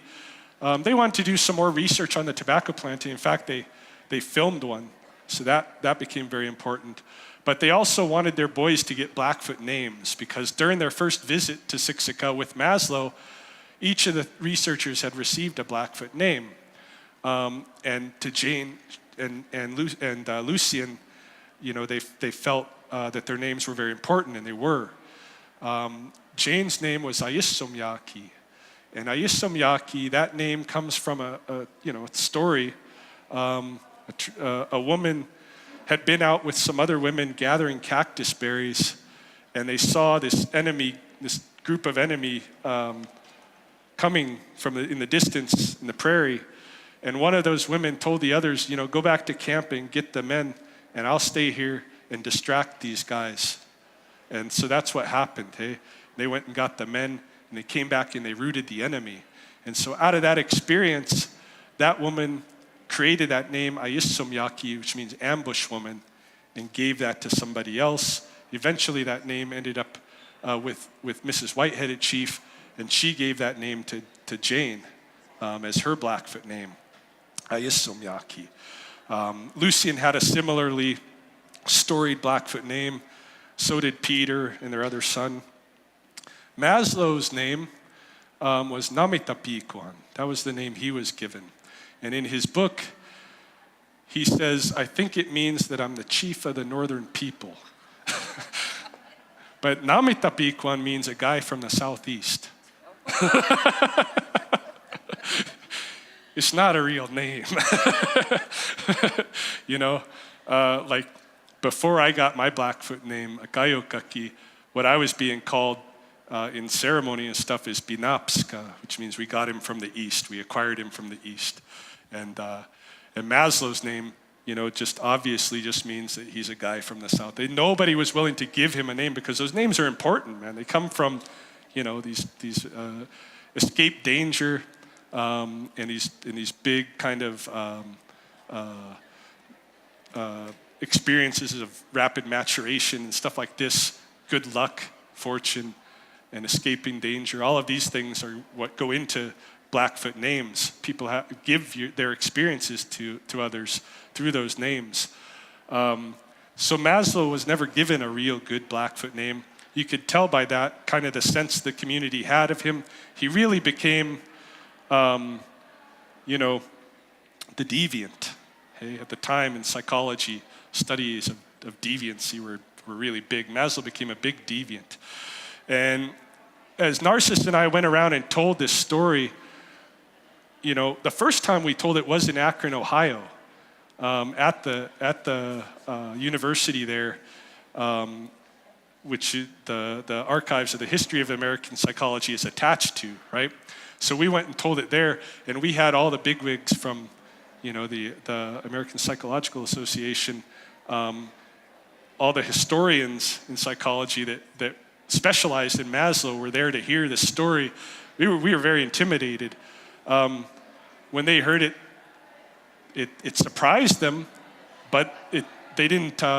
Nobody ever tried to rebuke what we were saying. Hey, one of the people that we met, not in Akron but at another site, was a very close friend of Maslow's. And after we talked, she spoke up. She said, my husband and Maslow were really close friends. My husband was the editor for one of the big psychology journals. And she said, my husband and Maslow were really close. And then when my husband passed away, I maintained a relationship with Abraham. And she said, she didn't really care for our presentation of his character, but she said the things that we're saying, that the story itself was not untrue. And she said Maslow never talked about it throughout all her, time knowing him. He never talked about the Blackfoot and Siksika experience until one night after her husband had already passed away. She went out to dinner with him, and he laid the whole thing out for her. And she said, it's just like this. It's just the story that we're telling here, is what he told her. But he said, it shook him to his knees. That whole experience, his time at Siksika really shook him. Not only was all of his work in psychology to date just undermined, but also this kind of making him the deviant in the situation was not something he was comfortable with at all. And it really exposed him. And what's good is that he didn't put up a wall. He kind of embraced that something was wrong with his ideas, and that something was wrong with his thinking and stuff. And so after that, he just completely immersed himself in trying to learn from that experience. And we see some things just immediately after he goes home, even, where he starts to use his Blackfoot experience. That summer, after they returned to Brooklyn, while he was gone, his wife had their first daughter, Anna, I think is her name, had Anna. And so he came home to a new baby. And he went around in his apartment complex in Brooklyn, knocking on doors and stuff and meeting neighbors that he'd never bothered to meet before. And he was telling them about, this experience he'd had in the Blackfoot community, and how kids in that community could go visit other homes, and they're just incorporated into the household where they're visiting like they're a member of it. So he told his neighbors, I got a new daughter, and all of your children are welcome to visit my apartment. They can treat it like their own home. I'll treat them like my own children. They can raid my fridge. They can stay the night. Whatever they want to do, come and go as they will.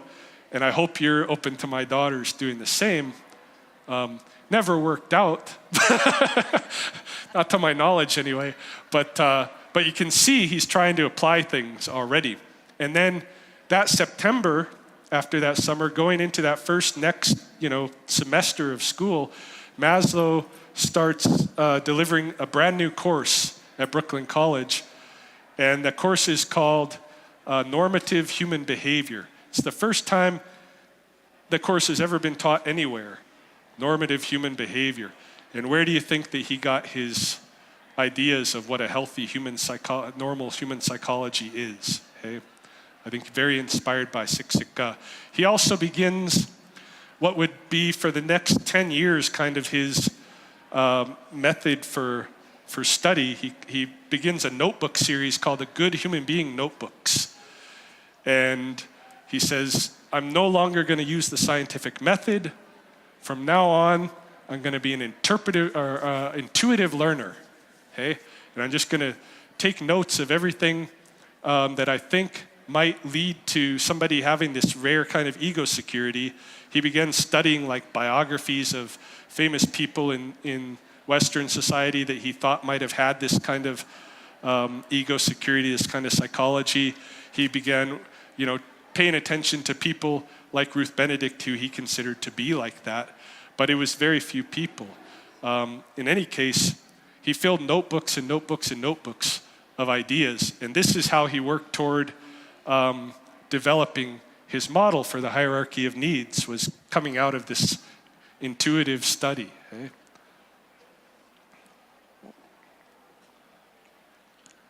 So this is his famous developmental psychology model, the hierarchy of needs. Does it come from teepee designs? Hey, back to our original question, that shadow of the story. I never found anything that's flat out indicated that it did, But he did take those photographs. They were very important to him. We know that. Never gave them back to Jane. When you look at the model, and compare it to Blackfoot teepee designs, and if you know anything about the elements of the designs, you might be able to read into it he might have read from the teepee designs into developing this. It's possible, okay? Because you do have kind of, all those puffballs on the bottom. They're kakatotsik stars, but they're also puffball mushrooms, hey? And they're what's used to take live fire from one campsite to another to keep the fire going. This kind of a thing, really physiological needs-based stuff. In the middle of the Blackfoot teepee designs, you have the animals and stuff that have transferred that design to the humans. But those transfers themselves, are a big part of Blackfoot culture and a big part of somebody's kind of belonging and esteem needs being satisfied in Blackfoot communities. So I could see, and of course, the top, I could see that he might have taken the model from the teepee designs, but I'm not going to say outright that he did. What I will say, though, what I think is more important, is that top segment, that self-actualization, I think his model for that almost surely is coming from the Blackfoot community, right? His idea of what it is to be a healthy human being changed through that 6 weeks that he was there, and he spent a good part of the rest of his life trying to figure out what was going on there and how people can come to develop that. This is ultimately what he came up with. But yeah, we'll have more to say about that in a minute. What he missed, perhaps. It wasn't the only thing that came out of his career that was important, though, the hierarchy of needs. He also came out with some ideas that informed what would become enlightenment management, right? And these were ideas about organizational synergy, right? When the researchers came home from Siksika, in the next couple of years, Ruth Benedict started doing a lecture series about what she called cultural synergy. And she was rating all these different cultures of the world on a scale of low or high to low synergy. She'd say a high synergy culture is one like the Blackfoot culture, where, like Teddy Yellowfly, everything that you do for the community, when you do things for the community, you benefit from it, right? In a high synergy culture. But in a low synergy culture, which she compared to like her own, she says, you just do it for the self. Hey, everything is done in order to benefit, you have to work for the self rather than the community. That's where you get the most benefit, is just dealing with yourself, being selfish. So she was doing this lecture series. Maslow ended up publishing her lecture series. He gave her credit, but his name is on the thing, and it's just word for word transcriptions of her lectures. And lo and behold, a few years later, there was a big falling out between Ruth Benedict and Maslow. He never understood why, but she just decided one day she was going to shun him for the rest of his life. And it really hurt him. I think it was over him taking her culture synergy notes, not only publishing them, but then developing his own theories around it for management. Okay, he came up with organizational synergy ideas. This slide I use because when I was at Red Crow, we were negotiating with the University of Poland. I guess they do a lot of distance learning courses. And they wanted us to do a couple of kind of studies courses for the University of Poland as a distance learning. And in the context of our negotiations, they had this group that was doing this slide presentation for us and telling us about how we were going to work synergistically together and showing us this model. And I was, you know where this idea comes from? It's gone all the way around the world, and they're feeding it back. But yeah, this idea of organizational synergy, just like how Maslow had gone around his apartment complex in Brooklyn, he was always interested in taking what he learned and applying it in a microcosm. And so he became kind of the first efficiency expert type of guy to be hired by corporations to come in and look at their business and tell them what's going on, what's wrong with it. Like he'd have a business that would say we have really low retention of employees, got this great big factory, and we're having a problem keeping our employees. And Maslow would go in and he'd look at what's going on there. He'd see, okay, people have to come in, they punch a clock. You know, if they miss minutes, there's repercussions for missing any minutes. And you go and you stand at one station and you do the same work all day long. You know, these things come along the assembly line and you push this drill press and push this drill press. That's your job. You leave at the end of the day. And so Maslow would go and look at what's happening. Then he'd go back to that company, tell them, need to get rid of the dehumanizing time clocks, you know. Rather than having somebody work just one job all day long, why don't you have teams bring the products from the first stage of the assembly all the way through so that you learn the whole craft of making everything that company makes? Why don't you give your employees opportunities to participate in the design of new products? Why don't you give them ownership in the company? Give them stock. This is when companies first start giving people stock options to their employees, and change the language. You know, instead of acting like employee boss, let's talk about family. Let's talk about teams and these are the kind of recommendations that Maslow was making. Again, I think a lot of this he got from, was inspired by the things that he saw in like Teddy Yellowfly and the Blackfoot community. But this would be another big contribution toward Western society. What, if anything, did he miss? This is the final slide and the final kind of question. This was something we asked ourselves, you know, in doing the project. Is Maslow's hierarchy of needs a Blackfoot developmental psychology model? It's not. Okay, not from our perspective. Doing the research, you'll hear some people will say it is, or they'll say flip it upside down. You know. They understand it as a social hierarchy instead of a developmental model, and they'll say flip it upside down and put the individual at the bottom and the society at the top. That's a Blackfoot psychology model. It's interesting feedback, but it's from a standpoint of not really understanding what Maslow is trying to present. Okay, but looking at what he came out with, we did ask ourselves, is it accurate? Did he get what he needed to get from the community in this regard? Did he explain why, appropriately, how people develop that self-actualization? And we think he missed something very important. Okay, he missed something very important, and that's just simply the indigenous relationship with the land, okay, with place.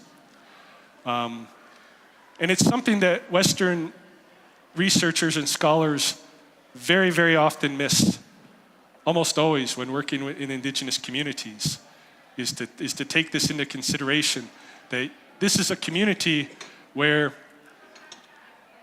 as a member of that community, that all of your ancestors have always been there, okay, that's in the same place, and that all your descendants are always going to be there, okay? And that the people that you're living your life with right now are the people you're going to know your whole life.